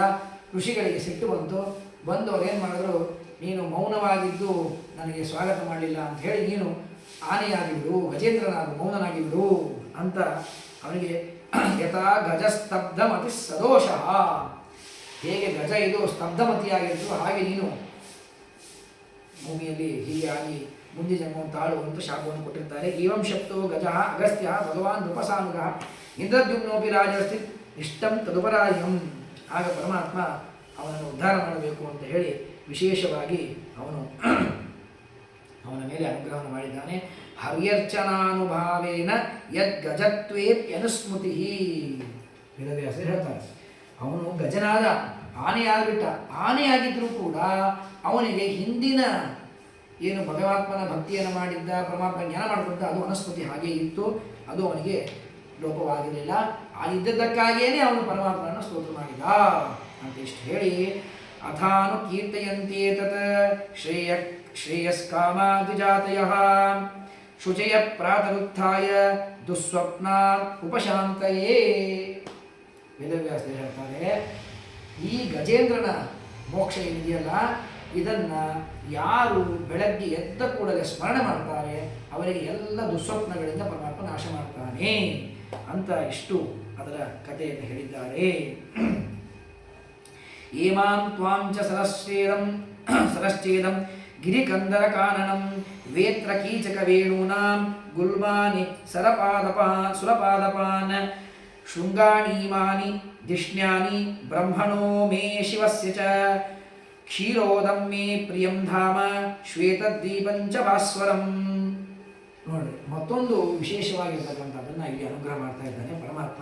ಸ್ವಯಂ ಪರಮಾತ್ಮ ಹೇಳ್ತಾ ಇದ್ದಾನೆ, ಈ ಗಜೇಂದ್ರ ಮೋಕ್ಷದ ಶ್ರವಣವನ್ನು ಮಾಡ್ರಿ, ಅದರಿಂದ ಎಲ್ಲ ಅನುಗ್ರಹ ಆಗುತ್ತೆ. ಅಷ್ಟೇ ಅಲ್ಲ, ಕೇವಲ ಗಜೇಂದ್ರ ಮೋಕ್ಷ ಅಷ್ಟೇ ಅಲ್ಲ, ಈ ತ್ರಿಕೂಟ ಪರ್ವತವನ್ನು ಮಾಡಿದರು. ಆ ಪರ್ವತ, ಅಲ್ಲಿರುವ ಗಿಡ, ಅಲ್ಲಿ ಟೊಂಗಿ ಮರ, ಅಲ್ಲಿ ಪ್ರಾಣಿಗಳು ಪಕ್ಷಿಗಳು ನನ್ನನ್ನು, ಪರಮಾತ್ಮ ಹೇಳ್ತಾರೆ, ನನ್ನನ್ನು ಗಜೇಂದ್ರನನ್ನು ಇಷ್ಟರೊಳಗೆ ಯಾರೋ ಒಬ್ಬ ಸ್ಮರಣೆ ಮಾಡಿದ್ರು ಸಾಕು ನಿಮಗೆ ಅನುಗ್ರಹವಾಗತ್ತೆ. ಏಮಾಂ ತ್ವಾಂಚ ಸರಶ್ಚೇದಂ, ಆ ಸರೋವರ ಸ್ಮರಣೆ ಮಾಡಿ ಸಾಕು ನಿಮಗೆ ಅನುಗ್ರಹವಾಗತ್ತೆ ಅಂತ ಪರಮಾತ್ಮ ಇಷ್ಟು ಹೇಳಿದ್ದಾನೆ. ಇದಾದ ಮೇಲೆ ಇಷ್ಟು ಆಗಿದ್ದು ಎಲ್ಲಿ ಇದು ಆಗಿದ್ದು? 4ನೇ ಮನ್ವಂತರದ ತಾಪಸ ಮನ್ವಂತರದಲ್ಲಿ ಆಗಿರತಕ್ಕಂಥ ಕಥೆಯನ್ನು ವಿಸ್ತಾರವಾಗಿ ಹೇಳಿ ಮುಗಿಸಿದ್ದಾರೆ. ಪಂಚಮೋ ರೈವತೋ ನಾಮ ಮನುಸ್ತಾಪಸ ಸೋದರ. ತಾಪಸ ಮುನಿವಿನ ಸೋದರ ರೈವತ ಮನ್ವಂತರ. ಆ ರೈವತ ಮನ್ವಂತರದಲ್ಲಿ ವಿಭು ಇಂದ್ರ, ವಿಭುನಾಮಕನಾಗಿ ಏನು ದೇವತೆ ಇದ್ದಾನೆ ಅವನು ಇಂದ್ರನಾಗಿ ಬರ್ತಾನೆ ಆ ಮನ್ವಂತರದಲ್ಲಿ. ವೈಕುಂಠ ಭಗವಾನ್ ಸ್ವಯಂ. ವಿಕುಂಠ ಎಂಬತಕ್ಕಂತಹ ಪತ್ನಿ ವಿಕುಂಠ ಶುಭ್ರಸ್ಯ ವೈಕುಂಠೋ ಸುರಸತ್ತಮೈ. ಅಲ್ಲಿ ವಿಕುಂಠ ಎಂಬತಕ್ಕಂತಹ ಸ್ತ್ರೀಯಲ್ಲಿ ವೈಕುಂಠ ನಾಮಕನಾಗಿರ್ತಕ್ಕಂತಹ ಪರಮಾತ್ಮ ತಾನು ಅವತಾರ ಮಾಡಿ ಬಂದಿದ್ದಾನೆ. ಇದು ಆ ಮಂತ್ರದ ಕಥೆ. ಅಲ್ಲಿ ಅದಾದ ಮೇಲೆ ಅದಕ್ಕೆ ಹೇಳ್ತಾರೆ, ಭೌಮಾನ್ ರೇಣುಂ ಸವಿಮಮೇ ಯೋ ವಿಷ್ಣುರ್ ವರ್ಣಯೇ ಗುಣಾನ್. ಪರಮಾತ್ಮನ ವೈಕುಂಠ ನಾಮಕನ ಪರಮಾತ್ಮ ಅವತಾರ ಮಾಡಿ ಬಂದ ಆ ಪರಮಾತ್ಮನ ಗುಣಗಳನ್ನು ವರ್ಣನೆ ಮಾಡಲಿಕ್ಕೆ ಹೇಗೆ ಸಾಧ್ಯ ಇದೆ? ಭೂಮಿಯಲ್ಲಿ ಮಣ್ಣಿನ ಕಣಗಳಿದೆ. ಎಷ್ಟು ಕಣ ಇದೆ ಭೂಮಿಯಲ್ಲಿ? ಒಂದು ಮುಷ್ಟಿ ಮಣ್ಣಿನ ಕಣವನ್ನು ಹಾಕಿದರೆ ಅದನ್ನು ಎಣಿಸ್ಲಿಕ್ಕೆ ಆಗೋದಿಲ್ಲ. ಇಡೀ ಭೂಮಿಯ ಮಣ್ಣಿನ ಕಣವನ್ನು ಎಣಿಸ್ಲಿಕ್ಕೆ ಸಾಧ್ಯ ಇದೆಯಾ? ಸಾಧ್ಯ ಇಲ್ಲ. ಒಂದು ವೇಳೆ ಅದು ಸಾಧ್ಯವಾದೀತೇನೋ ಎಣಿಸ್ಲಿಕ್ಕೆ, ಆದರೆ ಪರಮಾತ್ಮನ ಗುಣಗಳನ್ನು ಎಣಿಸ್ಲಿಕ್ಕೆ ಸಾಧ್ಯ ಇಲ್ಲ ಅಂತ ಇಷ್ಟು ಹೇಳ್ತಾ ಇದ್ದಾರೆ. ಅದಾದಮೇಲೆ ಷಷ್ಠಶ್ಚ ಚಕ್ಷುಷಃ ಪುತ್ರ ಚಾಕ್ಷುಷೋ ನಾಮ ಮನು. ಚಕ್ಷುಷನ ಮಗನಾಗಿ ಚಾಕ್ಷುಷ ಎಂಬತಕ್ಕಂತಹ ಮನು ಬಂದಿದ್ದಾನೆ. ಅವನು 6ನೇ ಮನ್ವಂತರ, ಚಾಕ್ಷುಷ ಮನ್ವಂತರ. ಇಂದ್ರ ಮಂದ್ರಮಃ, ಅಲ್ಲಿ ಮಂದದ್ರುಮ ಎಂಬತಕ್ಕಂಥವನು ಇಂದ್ರನಾಗಿದ್ದಾನೆ. ಅಲ್ಲಿ ಅಜಿತನಾಮನಾಗಿರ್ತಕ್ಕಂತಹ ಭಗವಂತ ತಾನು ಅವತಾರ ಮಾಡಿ ಬಂದಿದ್ದಾನೆ. ಅವತಾರ ಮಾಡಿ ಬಂದು ಪಯೋಬ್ಧಿಂ ಏನ ನಿರ್ಮತ್ಯ ಸುರಾಣಾಂ ಸಾಧಿತಾಸುರ ಭ್ರಮಮಾಣೋಂ ಭಸಿಕೃತಃ ಕೂರ್ಮರೂಪೇಣ ಮಂದರಃ. ಶುಕಾಚಾರ್ಯರು 5ನೇ ಮನ್ವಂತರದ ಕಥೆ ಹೇಳಿದರು. ತಾಪಸ ರೈವತ ಮನ್ವಂತರದ ಕಥೆ ಆದಮೇಲೆ, ರೈವತ ಮನ್ವಂತರ 5ನೇ ಮನ್ವಂತರ, ಅದಾದಮೇಲೆ ಚಾಕ್ಷುಷ ಮನ್ವಂತರದ ಕಥೆಯನ್ನು ಹೇಳ್ತಾ ಇದ್ದಾರೆ. ಆ ಚಾಕ್ಷುಷ ಮನ್ವಂತರದಲ್ಲಿ ಅಜಿತನಾಮಕನಾದ ಪರಮಾತ್ಮ ಅವತಾರ ಮಾಡಿದ್ದಾನೆ. ಅವನು ದೇವತೆಗಳಿಗೆ ಅಮೃತವನ್ನು ಕೊಡಿಸೋದಕ್ಕೋಸ್ಕರವಾಗಿ ಸಮುದ್ರ ಮಥನವನ್ನು ಮಾಡಿಸಿದ ಪರಮಾತ್ಮ ಅಂತ ಇಷ್ಟು ಕಥೆಯನ್ನು ಹೇಳಿದ್ದಕ್ಕೆ ರಾಜ ಪ್ರಶ್ನೆ ಮಾಡ್ತಾ ಇದ್ದಾನೆ. ಯಥಾ ಭಗವತಾ ಬ್ರಹ್ಮನ್ ಮತಿತ ಕ್ಷೀರಸಾಗರ ಯದರ್ಥಂ ವಾ ಯತಶ್ಚಾದ್ರಿಂ ದಧಾರಾಂಬುಚರಾತ್ಮನ. ಪರಮಾತ್ಮ ತಾನು ಸಮುದ್ರ ಮಥನವನ್ನು ಮಾಡಿದ ಅಂತ ಹೇಳಿದರೆ ಯಾವ ಕಾರಣಕ್ಕಾಗಿ ಸಮುದ್ರ ಮಥನವನ್ನು ಮಾಡಿದ? ಸಮುದ್ರ ಮಥನ ಮಾಡೋದು ಅಂದರೆ ಏನು ಸುಮ್ಮನೆನಾ? ಮನೆಯಲ್ಲಿ ಮಜ್ಜಿಗೆಯನ್ನು ಕಡೀರಿ ಅಂತಂದರೆ ಕಡಗೋಲಿಂದ ಕಡಿಬೋದು. ಪ್ಯಾಕೆಟ್ ಮೊಸರಾಗಿದೆ ಜೋರಾಗಿ ಅಲ್ಲಾಡಿಸ್ಬಿಟ್ರೆ ಒಳಗೆ ಕಡ್ದೋಗುತ್ತೆ. ಆದರೆ ಸಮುದ್ರ ಮಥನ ಹೇಗೆ ಮಾಡೋದು? ಪರೀಕ್ಷಿತ ಮಹಾರಾಜ ಕೇಳ್ತಾ ಇದ್ದಾನೆ, ನೀವೇನೋ ಸಮುದ್ರ ಮಥನ ಅಂತ ಅಂದುಬಿಟ್ರಿ, ಹೇಗೆ ಮಾಡೋದು? ದೊಡ್ಡ ಪರ್ವತ ಬೇಕು, ಹಗ್ಗ ಬೇಕು, ಕಡಿಯೋರು ಬೇಕು, ಅದು ಕೆಳಗೆ ಒಳಗೆ ಮುಳುಗಿ ಹೋಗಬಾರ್ದು. ಮನೆ ಸಣ್ಣ ಪಾತ್ರೆ ಇರುತ್ತೆ, ಕಡುವ ನೆಲಕ್ಕೆ ಹತ್ತಿದ್ರೆ ಏನು ತೊಂದರೆ ಇಲ್ಲ ಪಾತ್ರೆಗೆ. ಆ ಸಮುದ್ರದ ಮಧ್ಯದಲ್ಲಿ ಇಟ್ಟ ಪರ್ವತ ಏನು ಕಡುಗೋ ಕೆಳಗೆ ಹೋಗ್ಬಿಟ್ರೆ ಏನು ಮಾಡೋದು? ಕಷ್ಟ ಇದೆ. ಹೇಗೆ ಮಾಡಿದ ಇದು ಪರಮಾತ್ಮನ ಅದ್ಭುತವಾದ ಕರ್ಮ? ಹೇಗೆ ಮಾಡಿದ? ನಾತಿ ತೃಪ್ಯತಿ ಮೇ ಚಿತ್ತಂ ಸುಚಿರಂ ತಾಪತಾಪಿತಂ. ಅದಕ್ಕೆ ಹೇಳ್ತಾನೆ ಪರೀಕ್ಷಿತ್ ಮಹಾರಾಜ. ಮಧ್ಯದಲ್ಲಿ ಇಂತಹ ಮಾತುಗಳು ಬೇಕಾದಷ್ಟು ಬಂದು ಹೋಗುತ್ತೆ. ಆ ಮಾತಿನ ಕಡೆ ಗಮನವನ್ನು ನಾವು ಕೊಡಬೇಕಷ್ಟೇ. ಅವನು ಹೇಳ್ತಾನೆ, ನೀವು ಭಗವಂತನ ಮಹಾತ್ಮೆಯನ್ನು ಎಷ್ಟು ಹೇಳಿದರೂ ಕೂಡ ನನಗೆ ತೃಪ್ತಿ ಆಗ್ತಾ ಇಲ್ಲ, ಇನ್ನೂ ಕೇಳಬೇಕು ಅಂತ ಅನಿಸ್ತಾ ಇದೆ, ವಿಶೇಷವಾಗಿ ಹೇಳಿ ಅಂತ ಕೇಳಿದಾಗ ಶುಕಾಚಾರ್ಯ ಹೇಳ್ತಾರೆ, ಯದಾ ದುರ್ವಾಸ ಶಾಪೇನ ಸೇಂದ್ರ ಲೋಕಸ್ತ್ರಯೋ ನೃಪ ನಿಶ್ರೀಕಾಂಶ್ಚ ಭವಂಸ್ತತ್ರ ನೇಷು ವಿದ್ಯಾದಯ ಕ್ರಿಯಾ. ಹಿಂದೆ ಇಂದ್ರನಿಗೆ ತುಂಬ ಗರ್ವ ಬಂದು ಹೋಗಿದೆ, ನಾನು 3 ಲೋಕಗಳಿಗೆ ಅಧಿಪತಿಯಾಗಿದ್ದೇನೆ ಅಂತ ಹೇಳಿ. ಆಗ ಇಂದ್ರ ತಾನು ಐರಾವತದ ಆನೆಯ ಮೇಲೆ ಕೂತ್ಕೊಂಡು ತಾನು ಸ್ವರ್ಗದಲ್ಲಿ ವಿಹಾರ ಮಾಡ್ತಾ ಇದ್ದಾನೆ. ಆಗ ದುರ್ವಾಸರು ತಾವು ಪರಮಾತ್ಮನ ದರ್ಶನ ಮಾಡಿಕೊಂಡರು. ಪರಮಾತ್ಮನ ದರ್ಶನ ಮಾಡಿಕೊಂಡಾಗ ಪರಮಾತ್ಮ ಅವರಿಗೆ ತನ್ನ ಕೊಳ್ಳಲಿರ್ತಕ್ಕಂಥ ಒಂದು ಹಾರವನ್ನು ಕೊಟ್ಟಿದ್ದಾನೆ.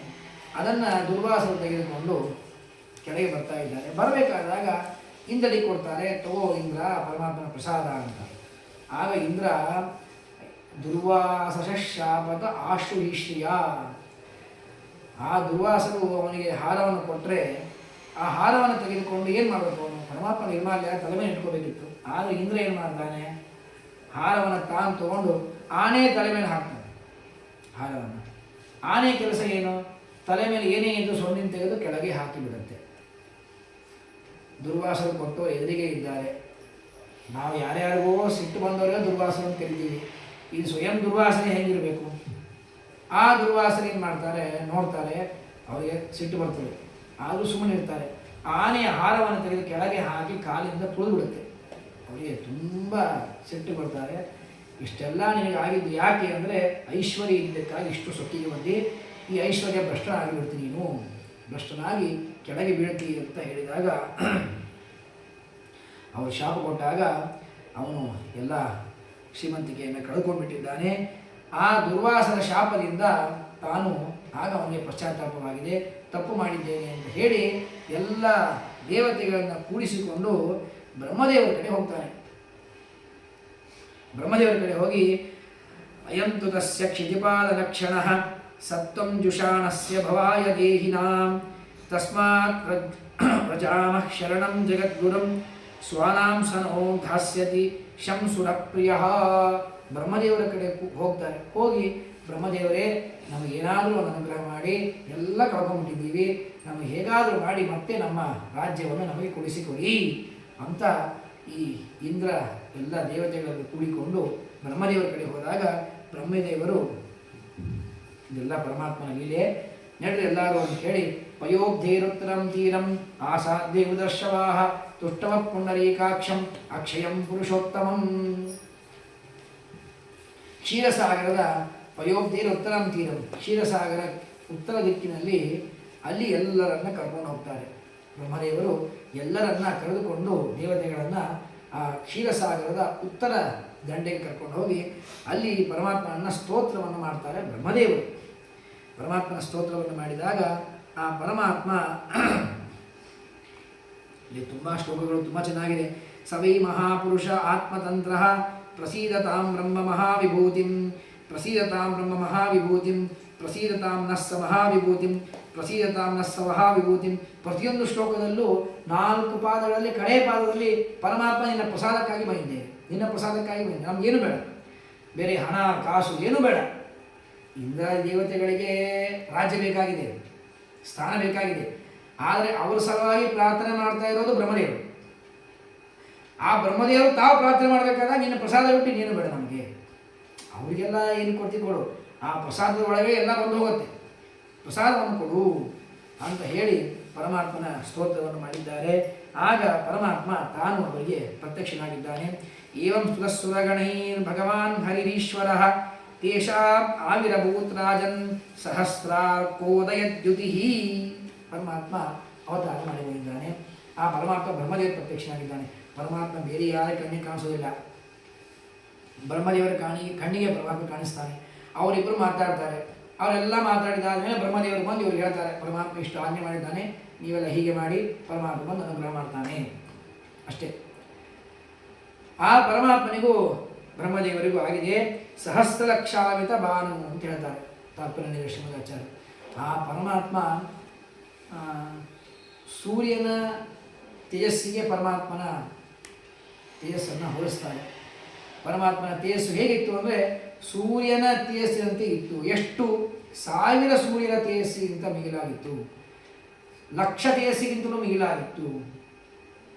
ಅಮಿತವಾದ ತೇಜಸ್ಸಿಗಿಂತ ಮಿಗಿಲಾಗಿತ್ತು ಅಂತ ಹೇಳ್ತಾರೆ. ಇಲ್ಲೂ ಅದೇ ಶ್ಲೋಕ ಹೇಳ್ತಾರೆ. ಸಹಸ್ರ ಅರ್ಕೋದೆಗೆ ದ್ಯುತಿ. 1000 ಸೂರ್ಯರ ಕಿರಣಗಳು ಏನು ತೇಜಸ್ಸಿರುತ್ತೆ ಅದಕ್ಕಿಂತ ಹೆಚ್ಚು ಪರಮಾತ್ಮನ ಕಿರಣಗಳು ತೇಜಸ್ಸಾಗಿತ್ತು. ಅವನ ಆ ರೂಪ. ಅಂತಹ ಪರಮಾತ್ಮ ಅವತಾರ ಮಾಡಿ ಬಂದಿದ್ದಾನೆ. ಆಗ ಭಗವಂತನನ್ನ ಉತ್ತಮವಾಗಿ ಸ್ತೋತ್ರ ಮಾಡ್ತಾ ಇದ್ದಾರೆ. ಅಜಾಯ ಜನ್ಮ ಸ್ಥಿತಿ ಸಂಯಮಾಯ ಗುಣಾಯ ನಿರ್ವಾಣ ಸುಕಾರಣವಾಯ ಅಣೋರಣಿನ್ಮೇ ಪರಿಗುಣ್ಯ ಧಾಮ್ನೆ ಮಹಾನುಭಾವಾಯ ನಮೋ ನಮಸ್ತೆ. ಆ ಪರಮಾತ್ಮನಿಗೆ ಇಡೀ ಜಗತ್ತಿಗೆ ಸೃಷ್ಟಿಯಾದಿಗಳನ್ನು ಮಾಡುವಂತಹ ನೀನು, ಸೃಷ್ಟಿ ಸ್ಥಿತಿ ಲಯ ನಿಮನ ಜ್ಞಾನ ಅಜ್ಞಾನ ಬಂಧ ಮೋಕ್ಷಗಳನ್ನು ಕೊಡುವಂತಹ ನೀನು, ಈ ಸತರಸ್ತಮೋಗಳಿಂದ ದಾಟಿ ನಿಂತಿದ್ದಿ. ಅಂತಹ ನೀನು ಬಂದು ನಮಗೆ ಅನುಗ್ರಹವನ್ನು ಮಾಡು. ನೀನು ಅಣುವಿಗಿಂತಲೂ ಅಣು ಆಗಿದ್ದಿ, ಮಹತ್ತಿಗಿಂತಲೂ ಮಹಾನಾಗಿದ್ದಿ. ಅಂತಹ ಪರಮಾತ್ಮ ನೀನು ಅನುಗ್ರಹವನ್ನು ಮಾಡು. ಯಥಾ ಅಗ್ನೇರ್ಮೇಧಸ್ಯ ಅಮೃತಂಚ ಗೋಷು ಭುವ್ಯನ್ನಮಂಭೂತ್ ಖನನೇ ತಥೋರ್ವ್ಯಾಹ ಯೋಗೇನ್ ಮನುಷ್ಯ ಅಧಿಯಂತಿ ಹಿತ್ವಾ ಪುಣೇಶು ಭದ್ಯ ಕವಯೋ ವಯಂತಿ. ಇಲ್ಲಿ 4 ದೃಷ್ಟಾಂತ ಕೊಡ್ತಾರೆ. ಇಲ್ಲಿ ವೇದವ್ಯಾಸದೇವರು 4 ಎಕ್ಸಾಂಪಲ್ಗಳನ್ನು ಕೊಡ್ತಾರೆ. ಪರಮಾತ್ಮ ಹೇಗಿದ್ದಾನೆ, ಎಂತಹ ಪರಮಾತ್ಮ, ನಮಗೆ ಪರಮಾತ್ಮನಿಗೆ ಏನು ಸಂಬಂಧ ಇದೆ, ಏನಾದರೂ ಸಂಬಂಧ ಇದ್ದರೆ ನಾವು ಪರಮಾತ್ಮನನ್ನು ಸ್ತೋತ್ರ ಮಾಡಬೇಕು, ಧ್ಯಾನ ಮಾಡಬೇಕು. ಏನು ಸಂಬಂಧ ಇದೆ ಅಂತ ಕೇಳಿದ್ರೆ, ಯಥಾ ಅಗ್ನೇಹಿ ಮೇಧಸ್ಯ, ಅಗ್ನಿ ಇದ್ದ ಹಾಗೆ. ಅಗ್ನಿ ಇದ್ದ ಹಾಗೆ. ಏನು ಅಗ್ನಿ ಇದ್ದ ಹಾಗೆ ಅಂದರೆ ಏನು ಅಂದರೆ ಆ ಬೆಂಕಿಗೂ ಬೆಂಕಿಯ ಕಿಡಿಗಳಿಗೂ ಹೇಗಿದೆಯೋ ಹಾಗೆ ಅಂತ ಹೇಳ್ತಾರೆ. ಅಂದರೆ ಅಗ್ನಿಯಷ್ಟು ಶುದ್ಧನಾಗಿದ್ದಾನೆ ಪರಮಾತ್ಮ. ಜಗತ್ತಲ್ಲಿ ನಾವು ಯಾವುದೇ ಒಂದು ಶುದ್ಧವಾದ ಪದಾರ್ಥ ಅಂತ ಹೇಳಬೇಕಾದ್ರೆ ಅಗ್ನಿಯನ್ನು ದೃಷ್ಟಾಂತ ಕೊಡ್ತೇವೆ. ಅಗ್ನಿಯಷ್ಟು ಪವಿತ್ರವಾಗಿದೆ, ಶುದ್ಧವಾಗಿದೆ ಅಂತ. ಹಾಗೆ ಪರಮಾತ್ಮ ಅಗ್ನಿಯಷ್ಟು ಶುದ್ಧನಾಗಿದ್ದಾನೆ. ಪರಮಾತ್ಮ ಈ ಇಡೀ ಜಗತ್ತಿನ ಪರಮಾತ್ಮ ಭಿನ್ನನಾಗಿದ್ದಾನೆ ಅನ್ನೋದನ್ನು ತೋರಿಸೋದಕ್ಕೋಸ್ಕರವಾಗಿ ಅಗ್ನಿಯ ದೃಷ್ಟಾಂತವನ್ನು ಕೊಟ್ಟಿದ್ದಾರೆ. ಗೋಷು ಅಮೃತಂ, ಆಕಳಿನ ಹಾಲು. ಆಕಳಿನ ಹಾಲು ಅದಕ್ಕೆ ಅಮೃತ ಅಂತ ಕರೀತಾರೆ. ಆಕಳಿನ ಹಾಲಿನಷ್ಟು ಪರಮಾತ್ಮ ಅಮೃತನಾಗಿದ್ದಾನೆ, ಅಂದರೆ ಶ್ರೇಷ್ಠನಾಗಿದ್ದಾನೆ ಮತ್ತು ಮೋಕ್ಷವನ್ನು ಕೊಡ್ತಾನೆ. ಅಮೃತ ಅನ್ನೋದ್ರಿಂದಾಗಿ ಮೋಕ್ಷವನ್ನು ಕೊಡ್ತಾ ಇದ್ದಾನೆ ಅನ್ನೋದನ್ನು ಸೂಚನೆ ಮಾಡ್ತಾ ಇದ್ದಾರೆ. ಅದಾದ ಮೇಲೆ ಭುವ್ಯನ್ನಂ, ಭೂಮಿಯಲ್ಲಿ ಅನ್ನವನ್ನು ಬೆಳಿತೀವಿ, ಬೆಳೆಯನ್ನು ಬೆಳಿತೀವಿ. ಹಾಗೆ ಪರಮಾತ್ಮ ಅಂದ್ರೇನು ಅದಕ್ಕೆ ಹೇಳ್ತಾರೆ, ಎಲ್ಲ ಮನುಷ್ಯರಿಗೂ ಕೂಡ ಪರಮಾತ್ಮ ಉಪಜೀವಿಯನಾಗಿದ್ದಾನೆ. ಸುಧಾದಲ್ಲಿ ಓಂ ಪಾಲಕತ್ವಾಚ ಓಂ ಎಂಬತಕ್ಕಂತಹ ಒಂದು ಸೂತ್ರ, ಅಲ್ಲಿ ಪಾಲಕಾಧಿಕರಣ ಅಂತ ಕರೀತಾರೆ. ಪರಮಾತ್ಮ ಎಲ್ಲ ಜೀವರಾಶಿಗಳಿಗೆ ಸೃಷ್ಟಿಯನ್ನು ಮಾಡಿ ಅವರಿಗೆ ಪಾಲನೆ ಮಾಡುವವನು ಪರಮಾತ್ಮನೇ. ಆ ಪರಮಾತ್ಮ ತಾನು ಇದ್ದುಕೊಂಡು ಎಲ್ಲರನ್ನ ಪಾಲನೆ ಮಾಡ್ತಾರೆ ಅಂತ ಅಲ್ಲಿ ಹೇಳ್ತಾರೆ. ಅದಾದ ಮೇಲೆ ಮುಂದೆ ಹೇಳ್ತಾರೆ, ಅದೇ ಭೂಮಿಯ ಮೇಲೆ ಬೆಳೆ ಬೆಳೆಯುತ್ತೆ, ಭೂಮಿಯನ್ನು ತೋಡಿದರೆ ನೀರು ಸಿಗುತ್ತೆ. ಹಾಗೆ ಪರಮಾತ್ಮ ಆ ನೀರಿನ ದೃಷ್ಟಾಂತವನ್ನು ಯಾಕೆ ಕೊಟ್ಟರು ಅಂದರೆ ಎಲ್ಲರ ಪಾಪಗಳನ್ನು ನಾಶ ಮಾಡ್ತಾನೆ ಪರಮಾತ್ಮ. ಆದ್ದರಿಂದಾಗಿ ಪರಮಾತ್ಮ ಇಂತಹ ಅದ್ಭುತನಾದ ಪರಮಾತ್ಮ. ತುಂಬ ಸ್ತೋತ್ರ ಇದೆ, ಸ್ತೋತ್ರಗಳ ವರ್ಣನೆ ಮಾಡ್ತಾ ಇದ್ದರೆ ಅಲ್ಲೇ ತುಂಬ ಸಮಯ ಹೋಗುತ್ತೆ. ಆ ಪರಮಾತ್ಮನ ಸ್ತೋತ್ರವನ್ನು ಮಾಡಿದ್ದಾರೆ. ಪರಮಾತ್ಮ ಅವರಿಗೆ ಹೇಳಿದ, ಈಗ ಏನು ಮಾಡಬೇಕು ಅಂದರೆ ನೀವು ಸಮುದ್ರ ಮಥನವನ್ನು ಮಾಡಬೇಕು. ದೈತ್ಯರನ್ನು ಕರ್ಕೊಳ್ರಿ, ಅವರ ಸಪೋರ್ಟನ್ನು ತೆಗೆದುಕೊಂಡು ಸಮುದ್ರ ಮಥನ ಮಾಡಿರಿ. ಇಂದ್ರ ಅಂತಾನೆ, ನಾವು ಯಾರನ್ನ ಸಂಹಾರ ಮಾಡಬೇಕು, ಯಾರಿಂದ ನಮ್ಗೆ ಈ ಗತಿ ಬಂದಿದೆ ಅವರು ಕಾಯ್ದಿರಬೇಕು ಮತ್ತು ನಾವು ಹೋಗಿ. ಅದೇ ಸಾಧ್ಯನೇ ಇಲ್ಲ. ಅಂತಂದರೆ ಅದಕ್ಕೆ ಹೇಳ್ತಾರೆ ಅಹಿಮೂಷಿಕವತ. ಅದಕ್ಕೆ ಹೇಳ್ತಾರೆ ಇಲ್ಲಿ ಅನೇಕ ನ್ಯಾಯಗಳನ್ನು ಹೇಳ್ತಾರೆ. ಮೂಷಕ ಮಾರ್ಜಾರ ಇದ್ದಂತೆ, ಹಾಗೆ ಅಹಿಮೂಷಕ ನ್ಯಾಯ ಅಂತ ಕರೀತಾರೆ. ಅಹಿಮೂಷಕ ನ್ಯಾಯ ಅಂದರೆ ಏನು? ಅಹಿ ಅಂದರೆ ಹಾವು, ಮೂಷಕ ಅಂದರೆ ಇಲಿ. ಹಾವು ಇಲಿಯ ಸಂಬಂಧದಂತೆ ಇರಬೇಕು ನಿಮ್ಮ ಅಸುರರ ಸಂಬಂಧ ಅಂತ ಪರಮಾತ್ಮ ಹೇಳ್ತಾನೆ. ಏನದು ಅರ್ಥ ಆಗಲಿಲ್ಲ. ಅದಕ್ಕೆ ಹೇಳ್ತಾರೆ ನವಿಲು ಹಾವನ್ನು ತಿನ್ನಕ್ಕೆ ಬರುತ್ತೆ. ನವಿಲನ್ನು ನೋಡಿದ್ರೆ ಹಾವು ಓಡೋಗುತ್ತೆ. ನವಿಲಿನ ಕೈಯಿಂದ ತಪ್ಪಿಸ್ಕೊಂಡು ಹಾವೇನು ಮಾಡುತ್ತೆ? ತಾನು ಹೋಗಿ ಒಂದು ಬಿಲದ ಒಳಗೆ ಹೋಗುತ್ತೆ. ಆ ಬಿಲದ ಒಳಗಡೆ ಆಲ್ರೆಡಿ ಅಲ್ಲೊಂದು ಇಲಿ ಕೂತಿರುತ್ತೆ. ಆವೇನು ಮಾಡಬೇಕು? ಹೊರಗಡೆ ಬಂದರೆ ನವಿಲು ತಿಂದ್ಬಿಡುತ್ತೆ. ಅದಕ್ಕೆ ಒಳಗೆ ಇರುತ್ತದೆ. ಒಳಗಿದ್ದು ಏನು ಮಾಡುತ್ತೆ? ನನಗೆ ಸ್ವಲ್ಪ ಜಾಗ ಕೊಡು ಅಂತ ಇಲಿ ಕೇಳುತ್ತೆ ಹಾವು. ಆ ಇಲಿ ಆಯಿತು ಆಯಿತು ಅಂತ ಒಪ್ಕೊಳ್ಳುತ್ತೆ. ಆಮೇಲೆ ಹೊರಗೆ ನೋಡುತ್ತೆ, ನವಿಲು ಹೋದ ಮೇಲೆ ಆ ಇಲಿಯನ್ನು ತಿಂದುಬಿಡುತ್ತೆ ಹಾವು. ಇದು ಒಂದು ತರಹದಲ್ಲಿ ಹೇಳ್ತಾರೆ. ಸತ್ಯಧರ್ಮತೀರ್ಥ ಶ್ರೀಪಾದಂಗಳವರು ಅವರು ಇದನ್ನು ಹೇಳಿದ್ದು. ಇನ್ನೊಂದು ರೀತಿಯಲ್ಲಿ ಹೇಳ್ತಾರೆ. ಒಂದು ಬುಟ್ಟಿ ಇರುತ್ತೆ, ಬುಟ್ಟಿಯಲ್ಲಿ ಇಲಿಗಳನ್ನು ಹಾಕಿರ್ತಾನೆ. ಹಾವಾಡಿಗೆ ಏನು ಮಾಡ್ತಾನೆ? ಹಾವನ್ನು ತಂದು ಅಲ್ಲೇ ಹಾಕ್ತಾನೆ. ಆದರೆ ಆ ಹಾವು ಇಲಿಯನ್ನು ತಿನ್ನಲಿಕ್ಕಾಗಲ್ಲ. ಯಾಕೆ ಅಂದರೆ ಹಾವಿಗೆ ಆಹಾರ ಕೊಟ್ಟಿರಲ್ಲ. ಹಾವು ಸುಸ್ತಾಗಿಬಿಟ್ಟಿರುತ್ತೆ. ಬುಟ್ಟಿಯಿಂದ ಹೊರಗೆ ಬರಲಿಕ್ಕಾಗಲ್ಲ, ಮುಚ್ಚಿಬಿಟ್ಟಿರ್ತಾನೆ. ಹಾವು ಯೋಚನೆ ಮಾಡುತ್ತೆ, ನನ್ನ ವೈರಿ ಇವನು ಇಲಿ, ನನ್ನ ಜೊತೆಗೆ ಇದ್ದಾನೆ, ನನಗೆ ಹಸಿವು ಬೇರೆ ಆಗಿದೆ, ತಿಂದ್ಬಿಟ್ರೆ ನನಗೆ ಹೊಟ್ಟೆ ಸಿಗತ್ತೆ. ಆದರೆ ಇವತ್ತು ತಿಂತೀನಿ, ನಾಳೆ ಏನು ಮಾಡಬೇಕು? ಇವನಂತೂ ನಂಗೆ ಹೊರಗೆ ಕಳಿಸಲ್ಲ ಹಾವಾಡಿಗ, ಇಲ್ಲೇ ಇರ್ತೀನಿ. ನಾಳೆ ಹಸಿವಾದರೆ ಇನ್ನೊಂದು ಇಲಿ ಇಲ್ಲ, ಒಂದೇ ಇಲಿ ಇರೋದು. ಅದಕ್ಕೆ ಏನು ಮಾಡಬೇಕು ಅಂದರೆ ಈ ರೀತಿ ಫ್ರೆಂಡ್ಶಿಪ್ ಮಾಡ್ಕೊಳ್ತಾ ಮಾಡಿಕೊಂಡು ನೋಡು ಒಂದು ಕೆಲಸ ಮಾಡೋಣ. ನನಗೆ ಬಾಯಿ ಇಲ್ಲ, ನಿನಗೆ ಬಾಯಿ ಇದ್ದರೂ ಎತ್ತರ ಇಲ್ಲ. ಒಂದು ಕೆಲಸ ಮಾಡು, ನಾನು ನನ್ನ ಹೆಡೆ ಮೇಲೆ ನೀನು ಕೂರಿಸ್ಕೊಂಡು ನಿನಗೆ ಎತ್ತೀನಿ. ನೀನು ಮೇಲ್ಗಡೆ ಹೋಗಿ ನಿನ್ನ ಬಾಯಿಯಿಂದ ಅದರ ಕೊಂಡಿಯನ್ನು ತೆಗೆದುಬಿಡು, ಇಬ್ಬರು ಹೊರಗೆ ಹೋಗ್ಬಿಡು. ಆಗಲಿ ಏನಂತ ಹೇಳಿ. ಯಾವಾಗ ಅದರ ಬಾಯಿಯಿಂದ ತಾನು ಬೀಗವನ್ನು ತೆಗೆದು ಹೊರಗೆ ಬರುತ್ತೆ, ಬಂದ ತಕ್ಷಣ ಏನು ಮಾಡುತ್ತೆ ಹಾವು? ಇಲ್ಲಿ ತಿಂದುಬಿಡುತ್ತೆ. ಕೆಲಸ ಆಯಿತು, ತಿಂದುಬಿಡ್ತು. ಅಂದರೆ ಎರಡೂ ಕಥೆಗಳಲ್ಲಿ ಕಡೆಗೆ ಸಾಯೋದು ಇಲಿನೇ. ಹಾಗೆ ಪರಮಾತ್ಮ ಹೇಳ್ತಾರೆ, ಹಾಗೆ ನೀವೇನು ಮಾಡಿ, ಈಗ ಅಸುರರ ಸಹಾಯವನ್ನು ತೆಗೆದುಕೊಳ್ಳಿ, ಇಲಿಯ ಸಹಾಯ ತೆಗೆದುಕೊಂಡಾಗೆ, ಆಮೇಲೆ ಅವರನ್ನು ನೀವು ಸಂಹಾರ ಮಾಡಿರಿ ಅಂತ ಪರಮಾತ್ಮ ಅವರಿಗೆ ಏನು ಮಾಡಬೇಕು ಅನ್ನೋದು ತೋರಿಸ್ಕೊಡ್ತಾನೆ. ಆಗ ಅವಶ್ಯವಾಗಿ ಆಗಲಿ ಅಂಥೇಳಿ ದೈತ್ಯರನ್ನು ಕರೀತಾರೆ. ಬಲಿಚಕ್ರವರ್ತಿ ಅಧಿಪತಿಯಾಗಿರ್ತಾನೆ. ಇಬ್ಬರನ್ನ ಸಂಧಾನಕ್ಕೆ ಕರೀತಾರೆ. ಸಂಧಾನವಾಗುತ್ತೆ, ಆಯಿತು, ಅಮೃತ ಬರುತ್ತೆ, ಇಬ್ಬರು ಹಂಚ್ಕೊಳ್ಳೋಣ ಅಂತ ಮೊದಲಿಗೆ ನ್ಯಾಯವಾಗಿರುತ್ತೆ. ಸಮುದ್ರ ಮಥನ ಮಾಡಬೇಕು ಅಂದರೆ ಅಲ್ಲಿ ಏನು ಪರ್ವತ ಬೇಕಲ್ಲ ಅಂತ ಕೇಳಿದಾಗ ಆಗ ಅವಶ್ಯವಾಗಿ ಆಗಲಿ ಅಂತ ಹೇಳಿ ಮೇರು ಪರ್ವತದ ಮಗ ಮಂದರ ಪರ್ವತ, ಆ ಮಂದರ ಪರ್ವತವನ್ನು ಸಮುದ್ರದಲ್ಲಿ ಇಡುತ್ತಾರೆ. ಇಟ್ಟು ಸಮುದ್ರವನ್ನು ಮಥನ ಮಾಡಬೇಕು ಒಂದು ವಿಚಾರ. ಆದರೆ ಆ ಮಂದರ ಪರ್ವತವನ್ನು ಅಲುಗಾಡಿಸಲಿಕ್ಕೆ ಆಗೋದಿಲ್ಲ ಎಲ್ಲರ ಕಡೆಯಿಂದ, ದೇವತೆಗಳ ಕಡೆಯಿಂದ. ದೇವತೆಗಳು ಅಂತಾರೆ, ಛೇ, ನಾವಿಷ್ಟೆಲ್ಲ ದೇವತೆಗಳಾಗಿ ಸಣ್ಣ ಪರ್ವತ ಅಲ್ಲಾಡಿಸೋಕ್ಕಾಗಿಲ್ಲ ನಮ್ಮ ಕೈಲಿ, ಬಹಳ ಶಕ್ತಿಯಿಂದ ಅಲ್ಲಾಡಿಸ್ತಾರೆ, ಆಗಲ್ಲ. ಆಗ ಪರಮಾತ್ಮ ಅನಂತನಾಮಕನಾದ ಪರಮಾತ್ಮ ಬಂದು ತಾನು ತನ್ನ ಎಡಗೈಯಿಂದ ಆ ಪರ್ವತವನ್ನು ಎತ್ತಾನೆ. ಎತ್ತಿದ ತಕ್ಷಣ ಮತ್ತೆ ದೇವತೆಗಳು ಬರ್ತಾರೆ. ಈಗ ಕೂಡ ಎತ್ಕೊಂಡು ಹೋಗ್ತೀವಿ ನಾವು. 50 ಕಿಲೋ ಮೂಟೆ ಕೆಳಗಿಂದ ಎತ್ತಕ್ಕಾಗಲ್ಲ.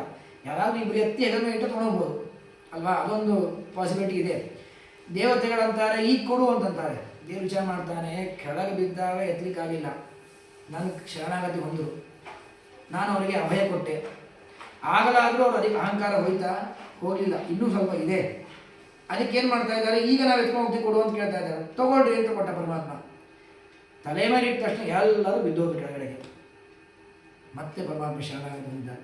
ಪರಮಾತ್ಮ ಆಗಲಿ ಅಂತ ತೆಗೆದು ಯೋನಂತನಾಮ ಗರುಡಸ್ತನಂಸಕೆ, ಆಗ ಪರಮಾತ್ಮ ಅದನ್ನು ಎತ್ತಿ ಗರುಡನ ಮೇಲೆ ಇಟ್ಟಿದ್ದಾನೆ. ಆಗ ಗರುಡ ಅದನ್ನು ತೆಗೆದುಕೊಂಡು ಬಂದು ಸಮುದ್ರದ ಮಧ್ಯದಲ್ಲಿ ಅದನ್ನು ಇಟ್ಟಿದ್ದಾನೆ. ಇಟ್ಟಿದ ಕೂಡಲೇ ಹಾಗಾಗಿ ಕಡಿಲಿಕ್ಕೆ ಬೇಕಲ್ಲ ಅಂತ ಕೇಳಿದಾಗ ವಾಸುಕಿಯನ್ನು ಪ್ರಾರ್ಥನೆ ಮಾಡಿ ಕರ್ಕೊಂಬಂದಿದ್ದಾರೆ. ಆ ವಾಸುಕಿ ಹಗ್ಗವಾಗಿದ್ದಾನೆ. ಹಗ್ಗವನ್ನು ಮಾಡಿದಾಗ ಯಾರು ಮುಂದೆ ಹಿಡಿಬೇಕು, ಯಾರು ಹಿಂದೆ ಹಿಡಿಬೇಕು ಬಾಲವನ್ನು?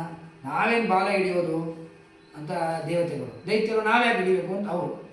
ಪರಮಾತ್ಮ ಹೇಳ್ತಾನೆ, ನೀವೇ ಬಾಲ ಹಿಡಿಯಿರಿ ದೇವತೆಗಳು, ದೈತ್ಯರು ಮುಖ ಹಿಡಿಲಿ. ಯಾಕೆ ಅಂದರೆ ವಾಸುಕಿಯನ್ನು ಹಾಕಿ ಕಡಿಬೇಕು. ಅದು ಹಗ್ಗ ಅಲ್ಲ, ಅದು ಹಾವದು.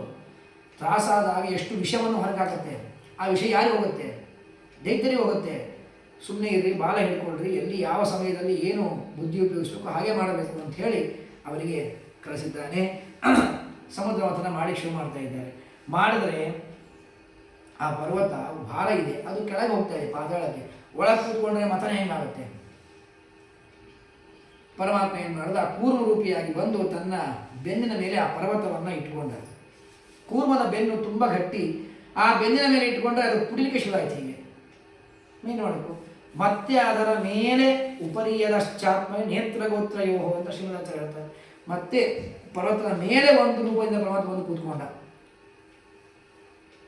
ಒಂದು ರೂಪದಿಂದ ಬಂದು ಪರ್ವತ ಎತ್ತುಕೊಂಡು ಬಂದಿಟ್ಟ, ಮತ್ತೊಂದು ರೂಪದಿಂದ ಕೆಳಗೆ ಬಂದ, ಮೇಲೆ ಬಂದು ಕೂತ್ಕೊಂಡ. ಹೀಗೆ ಆಯಿತು. ಆದರೆ ಕಡಿಯೋ ಫೋರ್ಸ್ಗೆ ಅದು ಹಗ್ಗನೂ ಹರಿತಾ ಇದೆ, ಆ ಗುಡ್ಡನೂ ಪುಡಿ ಆಗ್ತಾ ಇದೆ. ಏನು ಮಾಡಿದ ಪರಮಾತ್ಮ? ವಾಸುಕಿಯಲ್ಲಿ ಒಂದು ರೂಪದಿಂದ ಒಳಗೆ ಹೋದ ಪರಮಾತ್ಮ. ಆಮೇಲೆ ತಾನೇ ಇನ್ನೊಂದು ರೂಪ ತೆಗೆದುಕೊಂಡು 1000 ಕೈಗಳನ್ನು ತೆಗೆದುಕೊಂಡು ಆ ಪರ್ವತವನ್ನು ಅಪ್ಪಿಕೊಂಡು ಹಿಡಿದ. ಅಂದರೆ ಸುತ್ತಲೂ ಪರಮಾತ್ಮ, ಒಳಗೆ ಪರಮಾತ್ಮ, ಹೊರಗೆ ಪರಮಾತ್ಮ. ಸಮುದ್ರ ಮಥನ ಯಾರಿಗೆ ಮಾಡಿದ್ದು? ದೇವತೆಗಳು, ದೈತ್ಯರು ಅಲ್ಲ. ಪರಮಾತ್ಮ ಅಂದರೆ ನಾವಂತೀವಲ್ಲ, ಏನೋ ಒಂದು ಕೆಲಸ ಮಾಡಿದ್ವಿ ನಾವಲ್ಲರಿ, ಎಲ್ಲ ದೇವರ ಅನುಗ್ರಹ, ಅದು ವಾಸ್ತವನೇ. ಆದರೆ ದೇವರೇ ನಮಗೆ ಎದುರಿಗೆ ನಿಂತು ಮಾಡಲಿಲ್ಲ ಕೆಲಸನ, ಒಳಗೆ ನಿಂತು ಮಾಡಿಸಿದ ವಾಸ್ತವ.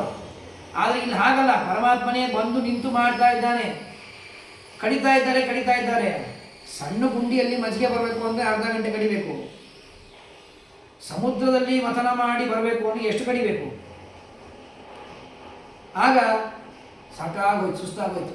ಆಗ ಎಲ್ಲ ದೈತ್ಯರಲ್ಲಿ, ದೇವತೆಗಳಲ್ಲಿ ಪರಮಾತ್ಮನೇ ಒಳಗೆ ಹೋಗಿ ಮತ್ತೆ ಸಮುದ್ರ ಮಥನ ಮಾಡ್ತಾ ಇದ್ದಾನೆ.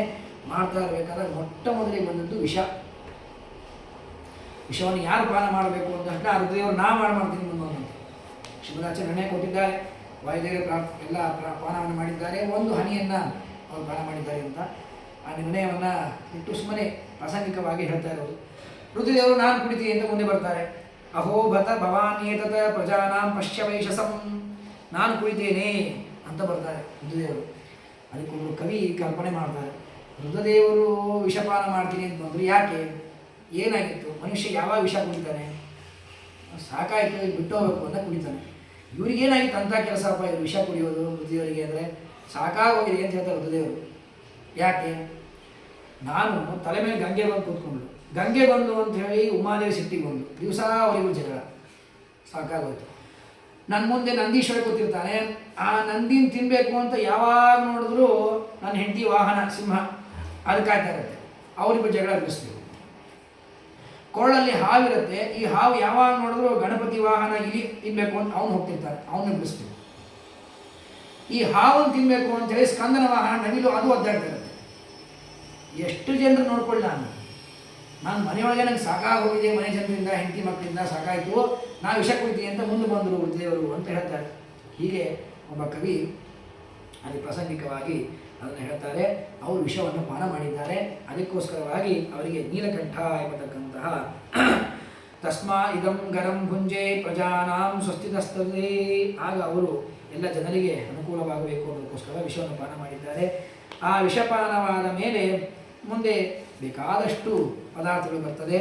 ಅದಕ್ಕೆ ಅಂತಾರೆ ವಿಷ ಬಂದ ಮೇಲೆ ಸುರ ಬರ್ತದೆ, ಶರೆ, ಅದನ್ನೆಲ್ಲ ದೈತ್ಯರು ತೆಗೆದುಕೊಂಡಿರ್ತಾರೆ. ಉಚ್ಚೈಶ್ರವ ಎಂಬತಕ್ಕಂತಹ ಕುದುರೆ ಬರುತ್ತೆ, ಐರಾವತ, 8 ದಿಕ್ಪಾಲಕರ ಗಜಗಳು ಬರುತ್ತೆ, 8 ಗಜಗಳು. ಆ ಗಜಗಳು ಐರಾವತ, ಪುಂಡರೀಕ, ವಾಮನ, ಕುಮುದ, ಅಂಜನ, ಪುಷ್ಪದಂತ, ಸಾರ್ವಭೌಮ, ಸುಪ್ರತೀಕ, ಹೀಗೆ ಅನೇಕ ಅಷ್ಟದಿಕ್ಪಾಲಕರ ಗಜಗಳು. ಆ ಅಷ್ಟದಿಕ್ಪಾಲಕರು ಒಬ್ಬೊಬ್ಬರನ್ನು ಸ್ವೀಕಾರ ಮಾಡ್ತಾರೆ. ಅದಾದಮೇಲೆ 1000 ಅಪ್ಸರಾಸ್ತ್ರೀಯರು ಬರ್ತದೆ, ಬೇಕಾದಷ್ಟು ಆಯುಧಗಳು, ಆಭರಣಗಳು, ಸ್ವಯಂ ಪಾರಿಜಾತ ವೃಕ್ಷ ಕೆಳಗೆ ಬರ್ತದೆ. ಅದಾದ ಮೇಲೆ ಕೌಸ್ತುಭ ಹಾರ, ಲಕ್ಷ್ಮೀದೇವಿ ಅವತಾರ ಬರ್ತಾಳೆ. ತತಶ್ಚಾವಿರಭೂತ್ ಸಾಕ್ಷಾತ್ ಶ್ರೀರಮಾ ಭಗವತ್ಪ್ರಿಯ, ಲಕ್ಷ್ಮೀದೇವಿ ಅವತಾರ ಬರ್ತಾಳೆ. ಆ ಲಕ್ಷ್ಮೀದೇವಿಯನ್ನು ಪರಮಾತ್ಮ ತಾನು ಮದುವೆಯಾಗಿದ್ದಾನೆ. ಇಷ್ಟಾದ ಮೇಲೆ ಮುಖ್ಯವಾಗಿ ಬೇಕಾದ್ದು ಅಮೃತ. ಆ ಅಮೃತಸ್ಯ ಪೂರ್ಣಕಲಶಂ ಬಿಭ್ರತ್ ವಲಯಭೂಷಿತಃ ಸವೈ ಭಗವತಃ ಸಾಕ್ಷಾತ್ ವಿಷ್ಣೋರಂಶಾಂಶ ಸಂಭವಃ ಧನ್ವಂತರಿ ವಿಖ್ಯಾತ ಆಯುರ್ವೇದ ದೃಗಿಜ್ಜಯಕ. ಧನ್ವಂತರಿ ನಾಮಕನಾದ ಪರಮಾತ್ಮ ತಾನು ಒಂದು ದೊಡ್ಡ ಕಲಶದಲ್ಲಿ ಅಮೃತವನ್ನು, ಇನ್ನೊಂದು ಸಣ್ಣ ಉಪಪಾತ್ರೆಯನ್ನು ಬಳಸಲಿಕ್ಕೆ ಅಂತ ತೆಗೆದುಕೊಂಡು ಬರ್ತಾನೆ. ಅಮೃತ ಬಂದ ಕೂಡಲೇ ದೈತ್ಯರನ್ನು ಅಪಹಾರ ಮಾಡಿಬಿಟ್ಟಿದ್ದಾರೆ. ಆಗ ಆ ದೈತ್ಯನ ಅಪಹಾರ ಮಾಡಿದ ಮೇಲೆ ಮತ್ತೆ ದೈತ್ಯನ ಕಡೆ ಕಸ್ಕೊಂಬರೋದು ಹೇಗೆ? ಆಗ ಪರಮಾತ್ಮ ಏನು ಮಾಡ್ತಾನೆ, ತಾನೇ ಮೋಹಿನಿ ರೂಪವನ್ನು ಸ್ವೀಕಾರ ಮಾಡ್ತಾನೆ. ಮಾಡಿ ಪರಮಾತ್ಮ ಆ ದೈತ್ಯರಿಗೆಲ್ಲ ಮೋಹವನ್ನು ಮಾಡಿ ಇದು ಮಾಡ್ತಾ, ನಿಮಗೂ ಕೊಡ್ತೀನಿ, ದೇವತೆಗಳು ಕೊಡ್ತೀನಿ ಅಂತೇಳಿ 2 ಸಾಲ ಕೂರಿಸಿ ದೇವತೆಗಳಿಗೆಲ್ಲ ಬಡಿಸಿಬಿಡ್ತಾನೆ. ಅದನ್ನು ರಾಹು ತಾನು ನೋಡ್ತಾನೆ, ಓಹೋ ಆ ಪಂಕ್ತಿಯಲ್ಲೇ ಮುಗಿದೋಗುತ್ತೆ, ನಮ್ಮ ಪಂಕ್ತಿ ಬರೋದೇ ಇಲ್ಲ, ಹಾಗಾಗಿ ನಾನು ಆ ಪಂಕ್ತಿಗೆ ಶಿಫ್ಟ್ ಆಗಬೇಕು ಅಂತ ಹೇಳಿ ರಾಹು ಎದ್ದು ದೇವತೆಗಳ ಸಾಲಿಗೆ ಬಂದು ಕೂಡ್ತಾನೆ. ಪರಮಾತ್ಮ ಏನು ಮಾಡ್ತಾನೆ, ಮೋಹಿನಿ ಇವನು ದೈತ್ಯ ಅಂತ ಗೊತ್ತಾಗದೇ ಇರೋ ಹಾಗೆ ಪರಮಾತ್ಮ ನಟನೆ ಮಾಡಿ ಅವನ ಕೈಗೆ ಅದನ್ನು ಹಾಕಿಬಿಡ್ತಾನೆ. ಆದರೆ ಹಿಂದೆ ರಾಹು ತಪಸ್ಸು ಮಾಡಿರ್ತಾನೆ, ನನಗೆ ಅಮೃತ ಬೇಕು, ಅಮೃತ ಪಾನ ಮಾಡಬೇಕು ಅಂತ. ಅದಕ್ಕೋಸ್ಕರವೇ ಹಾಕ್ತಾನೆ. ಯಾವಾಗ ರಾಹು ತನ್ನ ಕಂಠಕ್ಕೆ ಹಾಕಿಕೊಳ್ತಾನೆ ಕುಡಿಬೇಕು ಅಂತ, ಅಷ್ಟರಲ್ಲಿ ಇಲ್ಲಿ ತನಕ ಬಂದಿರ್ತದೆ, ತಾನು ಕುತ್ತಿಗೆಯನ್ನು ಕತ್ತರಿಸಿ ಬಿಡ್ತಾನೆ. ಕತ್ತರಿಸಿದಾಗ ಈ ಕಬಂದ ಕೆಳಗಿನ ಭಾಗವನ್ನು ಶುಭೋದ ಸಾಗರ ಅಂತ ಅಲ್ಲಿ ಹಾಕ್ತಾನೆ. ತಲೆಯಲ್ಲಿ 100 ಜನ ದೇವತೆಗಳು ಸೇರಿಕೊಂಡು ಅದನ್ನು ಪವಿತ್ರವನ್ನಾಗಿ ಮಾಡ್ತಾರೆ. ಅದು ಗ್ರಹ, ರಾಹು ಗ್ರಹವಾಗುತ್ತೆ. ಹೀಗೆ ರಾಹು ಆದ ಮೇಲೆ ಆಗ ರಾಹುವಿನ ಸಂಹಾರ ಆದ ತಕ್ಷಣ ಎಲ್ಲರಿಗೂ ಎಚ್ಚರಿಕೆ ಆಗುತ್ತೆ, ದೈತ್ಯರಿಗೆಲ್ಲ. ಆಗ ಎಲ್ಲ ದೈತ್ಯರು ಯುದ್ಧಕ್ಕೆ ಬರ್ತಾರೆ. ಯುದ್ಧಕ್ಕೆ ಬಂದಾಗ ತುಂಬ ಘನಘೋರವಾಗಿ ಯುದ್ಧವಾಗ್ತದೆ. ಯುದ್ಧವಾದಾಗ ಆ ಯುದ್ಧದಲ್ಲಿ ಎಲ್ಲರನ್ನ ಸೋಲಿಸ್ತಾರೆ. ಇಲ್ಲಿ ತುಂಬ ಎಲ್ಲರ ಲೀಸ್ಟನ್ನು ಕೊಟ್ಟಿದ್ದಾರೆ. ಆ ಇಂದ್ರದೇವರು ಬಲಿಯ ಜೊತೆಗೆ ಯುದ್ಧವನ್ನು ಆಡ್ತಾರೆ. ಸ್ಕಂದ ತಾರಕನ ಜೊತೆಗೆ, ವರುಣ ಹೇತಿ ಅನ್ನೋ ಜೊತೆಗೆ, ಮಿತ್ರನಾಮಕನ ಸೂರ್ಯ ಇವನು ಪ್ರಹೇತಿ ಅನ್ನೋ ಜೊತೆಗೆ, ಯಮ ಕಾಲನೇಮಿಯ ಜೊತೆಗೆ, ವಿಶ್ವಕರ್ಮ ಮಯನ ಜೊತೆಗೆ, ತ್ವಷ್ಟ ಶಂಬರ, ಸವಿತಾ ಇವನು ವಿರೋಚನ ಜೊತೆಗೆ, ಅಪರಾಜಿತ ಅನ್ನೋನು ನಮೂಚಿಯ ಜೊತೆಗೆ, ಅಶ್ವಿನಿ ದೇವತೆಗಳು ವೃಷಪರ್ಣ, ಹೀಗೆ ತುಂಬ ಕೊಟ್ಟಿದ್ದಾರೆ. ಯಾವ್ಯಾವ ದೇವತೆ ಯಾವ ರಾಕ್ಷಸ ಜೊತೆಗೆ ಯುದ್ಧವನ್ನು ಆಡೋದು. ದೈತ್ಯದಾನವರ ಯುದ್ಧ ತುಂಬ ಜೋರಾಗಿ ಘನಘೋರವಾಗಿದೆ. ಈಗ ದೇವತೆಗೆ ಶಕ್ತಿ ಬಂದಿದೆ, ಅಮೃತಪಾನ ಮಾಡಿದ್ದಕ್ಕೆ ಶಕ್ತಿ ಬಂದಿದೆ. ಎಲ್ಲರೂ ದೈತ್ಯರನ್ನು ಓಡಿಸಿಬಿಟ್ಟಿದ್ದಾರೆ. ದೇವಾಸು ಸಂಗ್ರಾಮವಾಗಿ ಬಲಿಚಕ್ರವರ್ತಿ ತಾನು ಪಲಾಯನ ಮಾಡಿಬಿಟ್ಟಿದ್ದಾನೆ. ಬಲಿಚಕ್ರವರ್ತಿ ಹೋದ ಮೇಲೆ ಮತ್ತೆ ಪರಮಾತ್ಮ ಈ ಸಮುದ್ರ ಮಥನದ ಕಥೆಯಿಂದ ಎಲ್ಲ ದೈತ್ಯರ ನಿಗ್ರಹವನ್ನು ಮಾಡಿ ದೇವತೆಗಳಿಗೆ ಮತ್ತೆ ತಮ್ಮ ತಮ್ಮ ಸ್ಥಾನವನ್ನು ಕೊಟ್ಟಿದ್ದಾರೆ. ಇಷ್ಟು ಪರಮಾತ್ಮ ಇಲ್ಲಿ ಕಥೆಯನ್ನು ತೋರಿಸಿದ್ದಾನೆ. ಅದಾದ ಮೇಲೆ ಪರಮಾತ್ಮ ವೈಕುಂಠದಲ್ಲಿ ತಾನು ಆರಾಮಾಗಿ ವಿಹಾರ ಮಾಡ್ತಾ ಇರ್ತಾನೆ. ರುದ್ರದೇವರು ಬರ್ತಾರೆ ವೈಕುಂಠಕ್ಕೆ. ಬಂದು ರುದ್ರದೇವರು ಹೇಳ್ತಾರೆ, ಪರಮಾತ್ಮ ನಾನು ಮಿಸ್ ಮಾಡಿಕೊಂಡೆ, ಎಲ್ಲ ದೇವತೆಗಳು ದೈತ್ಯರು ನಿನ್ನ ಮೋಹಿನಿ ರೂಪ ನೋಡಿದ್ದಾರೆ, ನಾನು ವಿಷಪಾನ ಮಾಡಿದ್ದೆ, ನನಗೆ ಆ ಇದರೊಳಗಡೆ ನನಗೆ ನೋಡಲಿಕ್ಕಾಗಿಲ್ಲ, ನಾನು ನೀನು ಮೋಹಿನಿ ಅವತಾರ ತೋರಿಸ್ಬೇಕು ಅಂತ. ಮೋಹಿನಿ ಅವತಾರವನ್ನು ಕೇಳಲಿಕ್ಕೆ ಎಲ್ಲ ಹೆಂಡತಿ ಮಕ್ಕಳಿಂದ ಕೂಡಿಕೊಂಡು ಹೋಗಿ ಕೇಳ್ತಾರೆ. ಪರಮಾತ್ಮ ಅಂತಾನೆ, ಬೇಡಪ್ಪ ಅದೆಲ್ಲ ಸುಮ್ಮನೆ ಒಮ್ಮೆ ತೋರಿಸೋದಿರ್ತದೆ ಅಷ್ಟೇ, ಅಖಂಡ ತೋರಿಸೋದಿರಂಗಿಲ್ಲ, ಬೇಡ. ಇಲ್ಲ ನಾನು ನೋಡಬೇಕು ನೀನು ಮೋಹಿನಿ ಅವತಾರ, ಎಲ್ಲರೂ ಬಂದವರೆಲ್ಲ ಹೇಳ್ತಿದ್ದಾರೆ ಭಾರಿ ಚೆನ್ನಾಗಿತ್ತು ಅಂತ, ನಂಗೆ ನೋಡಲಿಕ್ಕೆ ಆಗಲಿಲ್ಲ. ಪರಮಾತ್ಮ ಹೇಳ್ತಾನೆ, ಆಗಲಿ ಅಂತ ಹೇಳಿ ತಕ್ಷಣಕ್ಕೆ ಪರಮಾತ್ಮ ಮಾಯ ಆಗಿಬಿಡ್ತಾನೆ. ಎಲ್ಲಿ ಕಾಣಿಸೋದೇ ಇಲ್ಲ ಪರಮಾತ್ಮ. ಆ ಕಡೆ ನೋಡ್ತಾ ಅಲ್ಲಿ ದೂರದಲ್ಲಿ ಒಂದು ಸ್ತ್ರೀ ಇರ್ತಾರೆ, ಯಾವುದೋ ಒಂದು ಹೆಣ್ಣು ಕಾಣಿಸುತ್ತೆ. ರುದ್ರದೇವರು ಓಡಿ ಹೋಗ್ತಾರೆ ಹೆಣ್ಣಿನ ಹಿಂದೆ. ಉಮಾದೇವಿ ಕರಿತಾ ಇರ್ತಾಳೆ, ನಾ ಇಲ್ಲೇ ಇದ್ದೀನಿ ಇಲ್ಲೇ ಇದ್ದೀನಿ ಅಂತ. ಲಕ್ಷಣೇ ಇಲ್ಲ. ಪರಮಾತ್ಮನ ಮೋಹಿನಿ ರೂಪಕ್ಕೆ ಮನಸ್ಸೋತು ಹಿಂದೆ ಓಡಿಬಿಡ್ತಾನೆ ರುದ್ರದೇವರು. ಪರಮಾತ್ಮ ಹಾಗೆ ಓಡಿಸಿ ಓಡಿಸಿ ಬೇಕಾದಷ್ಟು ಆಟ ಆಡಿಸ್ತಾನೆ. ಇನ್ನೇನು ಪರಮಾತ್ಮ ಅಂತ ಗೊತ್ತಿಲ್ಲ ಅವನಿಗೆ, ರುದ್ರದೇವರಿಗೆ. ಕೈ ಹಿಡಿಬಿಡ್ತಾನೆ. ಹಿಡಿದ ತಕ್ಷಣಕ್ಕೆ ಪರಮಾತ್ಮ ತಕ್ಷಣಕ್ಕೆ ಮೋಹಿನಿ ರೂಪ ತೆಗೆದು ತಾನು ಶಂಖಚಕ್ರ ಗದಾರಿಯಾಗಿದ್ದಾನೆ. ತಕ್ಷಣಕ್ಕೆ ರುದ್ರ ನಾಚಿಕೆ ಆಗ್ತದೆ. ಅಯ್ಯೋ, ಅದಕ್ಕೆ ವೇದವ್ಯಾಸರು ಹೇಳ್ತಾರೆ, ಪರಮಾತ್ಮನ ಮಾಯ ಅವನ ಮೋಹಕ್ಕೆ ಒಳಗಾಗದಿರೋ ಯಾರೂ ಇಲ್ಲ. ಲಕ್ಷ್ಮೀದೇವಿನೇ ಮೋಹಿತಳಾಗಿ ಬಿಡ್ತಾಳೆ ಪರಮಾತ್ಮ ರೂಪಕ್ಕೆ. ಇನ್ನು ರುದ್ರದೇವರೇ ಅಂತಲೂ ನಾವೆಲ್ಲಿ. ಹೀಗೆ ಪರಮಾತ್ಮ ಮೋಹಿನಿ ರೂಪವನ್ನು ಅವರಿಗೆ ತೋರಿಸಿಕೊಟ್ಟಿದ್ದಾನೆ. ಅದಾದ ಮೇಲೆ 6 ಮನ್ವಂತರಗಳ ಕಥೆಯಾಯಿತು. 6ನೇ ಮನ್ವಂತರದಲ್ಲಿ ಸಮುದ್ರ ಮಥನ ಕಥೆಯಾಗಿದೆ. 7ನೇ ಮನ್ವಂತರ ವೈವಸ್ವತ ಮನ್ವಂತರ. ಆ ಮನ್ವಂತರದಲ್ಲಿ ಪುರಂದರ ಇವನು ಇಂದ್ರನಾಗ್ತಾನೆ. ವಾಮನ ರೂಪಿಯಾಗಿ ಪರಮಾತ್ಮ ಅವತಾರ ಮಾಡಿ ಬರ್ತಾನೆ. ಸಾವರ್ಣಿ ಮನ್ವಂತರದಲ್ಲಿ ಬಲಿ ಇವನು ಬಲಿಚಕ್ರವರ್ತಿ ಇಂದ್ರನಾಗ್ತಾನೆ. ಮುಂದೆ ಬಲಿಯೇ ಇಂದ್ರನಾಗ್ತಾನೆ. ಸಾರ್ವಭೌಮ ಎಂಬತಕ್ಕಂತಹ ಪರಮಾತ್ಮ ತಾನು ಅಲ್ಲಿ ಅವತಾರ ಬರ್ತಾನೆ. ಆಮೇಲೆ ದಕ್ಷ ಸಾವರ್ಣಿ ಅಲ್ಲಿ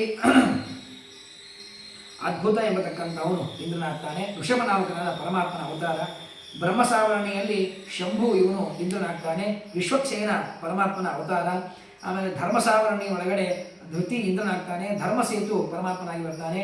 ಮೇರು ಮನ್ವಂತರದಲ್ಲಿ ಋತುಧಾಮ ಎಂಬತಕ್ಕಂಥವನು ಇಂದ್ರನಾಗ್ತಾನೆ. ಸ್ವಧಾಮ ಅಲ್ಲಿ ಪರಮಾತ್ಮನ ಅವತಾರ. ಮೇರು ಸಾವರಣಿ ಆದಮೇಲೆ ದೇವಸಾವರಣಿಯಲ್ಲಿ ದಿವಸ್ಪತಿ ಎಂಬತಕ್ಕಂಥವನು ಇಂದ್ರನಾಗಿರುತ್ತಾನೆ. ಯೋಗೇಶ್ವರ ನಾಮಕನಾದ ಪರಮಾತ್ಮ ಅಲ್ಲಿ ಅವತಾರ ಮಾಡಿದ್ದಾನೆ. ಇಂದ್ರ ಸಾವರಣೆಯಲ್ಲಿ ಶುಚಿ ಇವನು ಇಂದ್ರನಾಗ್ತಾನೆ. ಬೃಹದ್ಭಾನು ಪರಮಾತ್ಮನಾಗಿ ಅವತಾರ ಮಾಡ್ತಾನೆ. ಹೀಗೆ ಮಾಡಬೇಕಾದಾಗ ಆ ವೈವಸ್ವತ ಮನ್ವಂತರದಲ್ಲಿ ವಾಮನ ರೂಪಿಯಾಗಿರ್ತಕ್ಕಂತಹ ಪರಮಾತ್ಮ ಅವತಾರ ಮಾಡಿದ ಅಂತ ಹೇಳಿದ್ರಿ. ಯಾಕೆ ವಾಮನ ರೂಪಿ ಪರಮಾತ್ಮ ಅವತಾರ ಮಾಡಿದ ಅಂತ ಕೇಳಿದಾಗ ಅತ್ಯಂತ ಪರಮ ಪವಿತ್ರವಾಗಿರ್ತಕ್ಕಂತಹ ವಾಮನ ರೂಪಿಯಾದ ಅವತಾರವನ್ನು ವರ್ಣನೆ ಮಾಡ್ತಾರೆ. ಯಾವಾಗ ಬಲಿಚಕ್ರವರ್ತಿಯಾದಿಗಳವರು ಕೂಡ ಆ ದೇವತೆಗಳಿಂದ ಸೋತು ಬಂದುಬಿಡ್ತಾರೆ, ಸೋತಾಗ ಮತ್ತೆ ಶುಕ್ರಾಚಾರ್ಯರ ಬಳಿ ಹೋಗ್ತಾರೆ. ದೈತ್ಯರು ಶುಕ್ರಾಚಾರ್ಯರ ಕಡೆ ಹೋದಾಗ ಆ ಶುಕ್ರಾಚಾರ್ಯರು ತಾವು ಅವರಿಗೆ ವಿಶೇಷವಾಗಿರ್ತಕ್ಕಂತಹ ಅನುಗ್ರಹವನ್ನು ಮಾಡಿ ಅವರೆಲ್ಲರಿಗೂ ಕೂಡ ಶಕ್ತಿಯನ್ನು ಕೊಟ್ಟು ತಾವು ಅವರನ್ನು ಮತ್ತೆ ಯಥಾ ಪ್ರಕಾರ ಇಂದ್ರ ದೇವತೆಗಳ ಮೇಲೆ ಯುದ್ಧಕ್ಕೆ ಕಳಿಸ್ತಾರೆ. ಇವಂ ಪುತ್ರೇಶು ನಷ್ಟೇಶು ದೇವಮಾತಾಲಿತ. ಆಗ ಮತ್ತೆ ಇವರು ಹೋಗಿ ದೇವತೆಗಳ ಜೊತೆ ಯುದ್ಧ ಮಾಡಿ ದೇವತೆಗಳನ್ನು ಸೋಲಿಸಿಬಿಡ್ತಾರೆ. ಆಗ ದೇವತೆಗಳೆಲ್ಲ ಮತ್ತೆ ತಾವು ರಾಜ್ಯಭ್ರಷ್ಟರಾಗ್ತಾರೆ. ಆಗ ದೇವತೆಗಳ ತಾಯಿಯಾಗಿರ್ತಕ್ಕಂತಹ ಅದಿತಿ ದೇವಿ ಅವಳಿಗೆ ತುಂಬ ಬೇಜಾರಾಗುತ್ತೆ. ಆಶ್ರಮದಲ್ಲಿ ಇರ್ತಾಳೆ. ಇದ್ದಾಗ ಕಶ್ಯಪ ಋಷಿಗಳು ತಾವು ಆಶ್ರಮಕ್ಕೆ ಬರ್ತಾರೆ. ಕಶ್ಯಪ ಋಷಿಗಳು ಆಶ್ರಮಕ್ಕೆ ಬಂದಾಗ ಆ ಕಶ್ಯಪ ಋಷಿಗಳು ನೋಡ್ತಾರೆ, ಯಾಕೆ ಇವತ್ತು ಸ್ವಾಗತ ಮಾಡ್ತಾ ಇಲ್ಲ, ನಿರಾಸೆಯಿಂದಿದ್ದಾಳೆ, ಮುಖ ಸಪ್ಪಗೆ ಆಗಿದೆ, ಏನಾಗಿದೆ ಅಂತ ಕೇಳಿದಾಗ ಆಗ ಅತಿದೇವಿ ಹೇಳ್ತಾಳೆ, ಏನು ಹೇಳಬೇಕು, ನನ್ನ ಎಲ್ಲ ಮಕ್ಕಳು ರಾಜ್ಯಭ್ರಷ್ಟರಾಗಿದ್ದಾರೆ, ನಾನು ಹೇಗಾದರೂ ಮಾಡಿ ಉದ್ಧಾರ ಆಗಲೇಬೇಕು, ನೀವೇನು ಮಾಡ್ತೀರಿ ಮಾಡಿ ನನಗೆ ಗೊತ್ತಿಲ್ಲ ಅಂತ ಹೇಳಿದಾಗ ಆಗ ಕಶ್ಯಪರು ಹೇಳ್ತಾರೆ, ನೋಡು, ಪರಮಾತ್ಮನ ವಿಶೇಷವಾದ ವ್ರತವನ್ನು ಮಾಡೋಣ ಇಬ್ಬರು ಕೂಡ. ಆ ವ್ರತವನ್ನು ಮಾಡಿದಾಗ ಪರಮಾತ್ಮ ಅವತಾರ ಮಾಡ್ತಾನೆ. ಯಾವ ವ್ರತ ಅಂತ ಕೇಳಿದ್ರೆ ವಯೋವ್ರತವನ್ನು ಮಾಡೋಣ ಅಂತ ಹೇಳಿದಾಗ ಆಶು ತುಷ್ಯತಿ ಮೇ ದೇವ ಸೀದಂತ್ಯಾ ಸಹ ಪುತ್ರಕೈ. ಪರಮಾತ್ಮ ಅತ್ಯಂತ ಶೀಘ್ರವಾಗಿ ನಮಗೆ ಪ್ರಸನ್ನನಾಗಬೇಕು, ಅಂತಹ ವ್ರತವನ್ನು ಉಪದೇಶ ಮಾಡಿರಿ ಅಂತ ಕೇಳಿದಾಗ ವಯೋವ್ರತವನ್ನು ಹೇಳ್ತಾರೆ.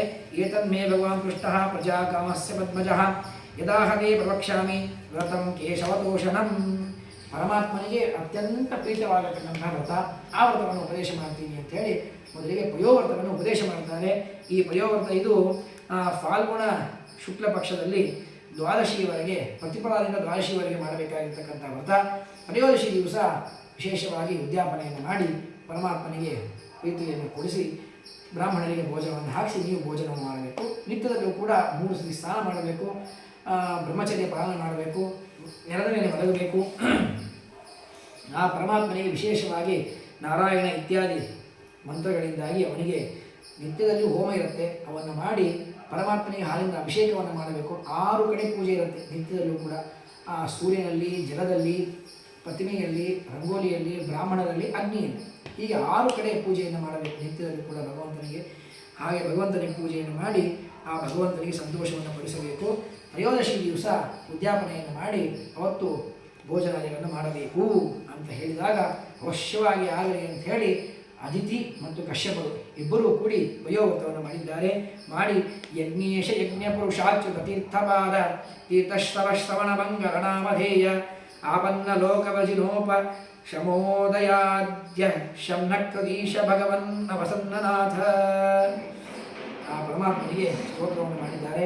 ಆಗ ಪರಮಾತ್ಮ ತಾನು ಆ ಕಶ್ಯಪರ ದ್ವಾರ ಅದಿತಿದೇವಿಯಲ್ಲಿ ವಿಶೇಷವಾಗಿ ಅನುಗ್ರಹವನ್ನು ಮಾಡಿದ್ದಾರೆ. ಆ ಅದಿತಿದೇವಿಯಲ್ಲಿ ಅನುಗ್ರಹ ಮಾಡಿದಾಗ ಮುಂದೆ ಪರಮಾತ್ಮ ದ್ವಾದಶ್ಯಾಂ ಸವಿತಾಧಿಷ್ಠನ್ ಮಧ್ಯಂದಿನಗತೋ ನೃಪ ವಿಜಯಾನಾಮ ಸಹ ಪ್ರೋಕ್ತ ಯಸ್ಯಾಂ ಜನ್ಮ ವಿದರ್ಹರೇಹೇ. ಆಗ ಪರಮಾತ್ಮ ತಾನು ಭಾದ್ರಪದ ಮಾಸದಲ್ಲಿ ಶ್ರವಣ ನಕ್ಷತ್ರ, ಆಗ ಪರಮಾತ್ಮ ಮಧ್ಯಾಹ್ನ ಅಭಿಜಿತ್ ಮುಹೂರ್ತದಲ್ಲಿ ಪರಮಾತ್ಮ ವಾಮನ ರೂಪಿಯಾಗಿ ಅವತಾರ ಮಾಡ್ತಾ ಇದ್ದಾನೆ. ಅವನಿಗೆ ವಿಜಯ ಎಂಬತಕ್ಕಂತಹ ನಾಮ. ಆ ಪರಮಾತ್ಮ ಅವತಾರ ಮಾಡಿದ ಸಮಯಕ್ಕೆ ವಿಜಯ ಅಂತ ಹೆಸರು ಬಂತು. ಆ ಪರಮಾತ್ಮ ಅವತಾರ ಮಾಡಿ ಬಂದಿದ್ದಾನೆ. ಆ ತಂವಟುಂ ವಾಮನಂ ದೃಷ್ಟ ಮೋದಮಾನ ಮಹರ್ಷಯ. ಆಗ ಅವನಿಗೆ ಆ ಕೂಸಿಗೆ ನಾಮಕ ಉಪನಯನ ಮಾಡಬೇಕು ಅಂತ ವಿಚಾರ ಮಾಡಿದ್ದಾರೆ. ಉಪನಯನ ಮಾಡುವ ಕಾಲದಲ್ಲಿ ಹೇಳ್ತಾರೆ, ಬೃಹಸ್ಪತಿ ಬ್ರಹ್ಮಸೂತ್ರ, ಬೃಹಸ್ಪತಿ ಋಷಿಗಳು ಬಂದು ಯಜ್ಞೋಪೇತವನ್ನು ಕೊಟ್ಟಿದ್ದಾರೆ. ಮೇಖಲವನ್ನು ಕಶ್ಯಪರು ಮೇಖಲವನ್ನು ಕೊಟ್ಟಿದ್ದಾರೆ. ಕೃಷ್ಣಾಜಿನವನ್ನು ಭೂದೇವಿ ಕೃಷ್ಣಾಜಿನ ಕೊಟ್ಟಿದ್ದಾಳೆ. ಪಲಾಶದಂಡವನ್ನು ಚಂದ್ರ ತಂದು ಕೊಡ್ತಾನೆ. ಕೌಬೀನವನ್ನು ತಾಯಿ ಐತಿ ಕೊಡ್ತಾಳೆ. ಆಮೇಲೆ ಭೂದೇವಿ ಬಂದು ಛತ್ರವನ್ನು ಹಿಡಿದಿದ್ದಾಳೆ. ವೇದಗರ್ಭ ಅಂದರೆ ಬ್ರಹ್ಮದೇವರು ಕಮಂಡಲವನ್ನು ಕೊಟ್ಟಿದ್ದಾರೆ, ಕುಶ ದರ್ಭಗಳನ್ನು ಸಪ್ತರ್ಷಿಗಳು ಕೊಟ್ಟಿದ್ದಾರೆ, ಅಕ್ಷಮಾಲ ಜಪದ ಮಾಲೆಯನ್ನು ಸರಸ್ವತಿ ಕೊಟ್ಟಿದ್ದಾಳೆ, ಹೀಗೆ ಕುಬೇರ ಪವಿತ್ರವಾದ ಭಿಕ್ಷಾ ಪಾಠವನ್ನು ಕೊಟ್ಟಿದ್ದಾಳೆ. ಹೀಗೆ ಒಬ್ಬೊಬ್ಬ ದೇವತೆ ಒಂದನ್ನು ಕೊಟ್ಟಿದ್ದಾರೆ. ಆಗ ಪರಮಾತ್ಮ ಅದನ್ನು ತೆಗೆದುಕೊಂಡು ಅವನು ಬಂದ ಕೆಲಸ ಏನು? ಬಲಿಚಕ್ರವರ್ತಿ ಯಾಗವನ್ನು ಮಾಡ್ತಾ ಇದ್ದಾನೆ. 100ನೇ ಯಾಗವನ್ನು ಮಾಡಿದ ಅಂತಾದರೆ ಅವನು ಇಂದ್ರನಾಗ್ತಾನೆ. ಅವನು ಇಂದ್ರನಾದರೆ ನನ್ನ ಅಣ್ಣ ವಾಮನ ದೇವರು ಅವನಿಗೆ ಉಪೇಂದ್ರ ಅಂತ ಹೆಸರು ವಾಮನ ರೂಪಿ ಪರಮಾತ್ಮನಿಗೆ. ಯಾಕೆ ಅಂದರೆ ಇಂದ್ರ ಮೊದಲಿಗೆ ಹುಟ್ಟಿದ್ದಾನೆ ಐತಿಯಲ್ಲಿ, ಅವನ ತಮ್ಮ ಉಪೇಂದ್ರ ಹೀಗೆ ಆ ಉಪೇಂದ್ರ ಅಂತ ಹೆಸರು. ನಮ್ಮ ಅಣ್ಣನಿಗೆ ಸ್ವರ್ಗ ಸಿಗೋದಿಲ್ಲ ಅಂತ ವಿಚಾರ ಮಾಡಿ ಆ ಉಪೇಂದ್ರ ವಾಮನ ಪರಮಾತ್ಮ ಏನು ಮಾಡಿದ್ರೆ ಸೀದಾ ಹೋಗಿ ಬಲಿಚಕ್ರವರ್ತಿಯ ಯಜ್ಞಶಾಲೆಗೆ ಹೋಗ್ತಾನೆ. ಪರಮಾತ್ಮನ ಆ ರೂಪವನ್ನು ಸ್ಫುರದ್ ರೂಪವನ್ನು ನೋಡಿದ ಕೂಡಲೇ ಮೈ ಮರೆತು ಬಿಟ್ಟಿದ್ದಾನೆ. ಬಲಿಚಕ್ರವರ್ತಿ ಬ್ರಾಹ್ಮಣನಿಗೆ ಸ್ವಾಗತ ಮಾಡಿದ್ದಾನೆ, ಕೂಡಿಸಿದ್ದಾನೆ, ಅವನಿಗೆ ಪಾದಪೂಜೆಯನ್ನು ಮಾಡಿದ್ದಾನೆ. ಏನು ಬೇಕು ಕೇಳುವಟ್ಟು ಭಿಕ್ಷೆ ಹಾಕ್ತೀನಿ ನಿನಗೆ ಅಂತ ಕೇಳ್ತಾನೆ. ಏನು ಬೇಕೋ ಕೊಡ್ತೀನಿ. ಗಾಂ ಕಾಂಚನಾಂ ಗುಣವತ್ವಾತ ಧಾಮ ಮುಷ್ಟಂ ತಥಾನ್ನ ಮುತವಾ ವಿಪ್ರಕನ್ಯಾಂ ಗ್ರಾಮಾನ್ ಸಮೃದ್ಧಾನ್ ತುರಗಾನ್ ಗಜಾನ್ ವಾ ರಥಾನ್. ಏನು ಬೇಕು ಕೇಳ್ಕೊಡ್ತೀನಿ. ಹಣ ಬೇಕಾ, ಹೆಂಡತಿ ಬೇಕಾ, ಮಕ್ಕಳು ಬೇಕಾ, ಒಳ್ಳೆ ಉತ್ತಮ ಬ್ರಾಹ್ಮಣ ಸ್ತ್ರೀ ಬೇಕಾ, ನಿನಗೆ ಎಲ್ಲ ಕೊಡಿಸ್ತೀನಿ. ನಿನಗೆ ಏನು ಬೇಡ, ಏನು ಬೇಕು? ನನಗೆ 3 ಪಾಲು ಭೂಮಿ ಕೊಡು ಸಾಕು ಅಂತ ಪರಮಾತ್ಮ ಕೇಳ್ತಾನೆ.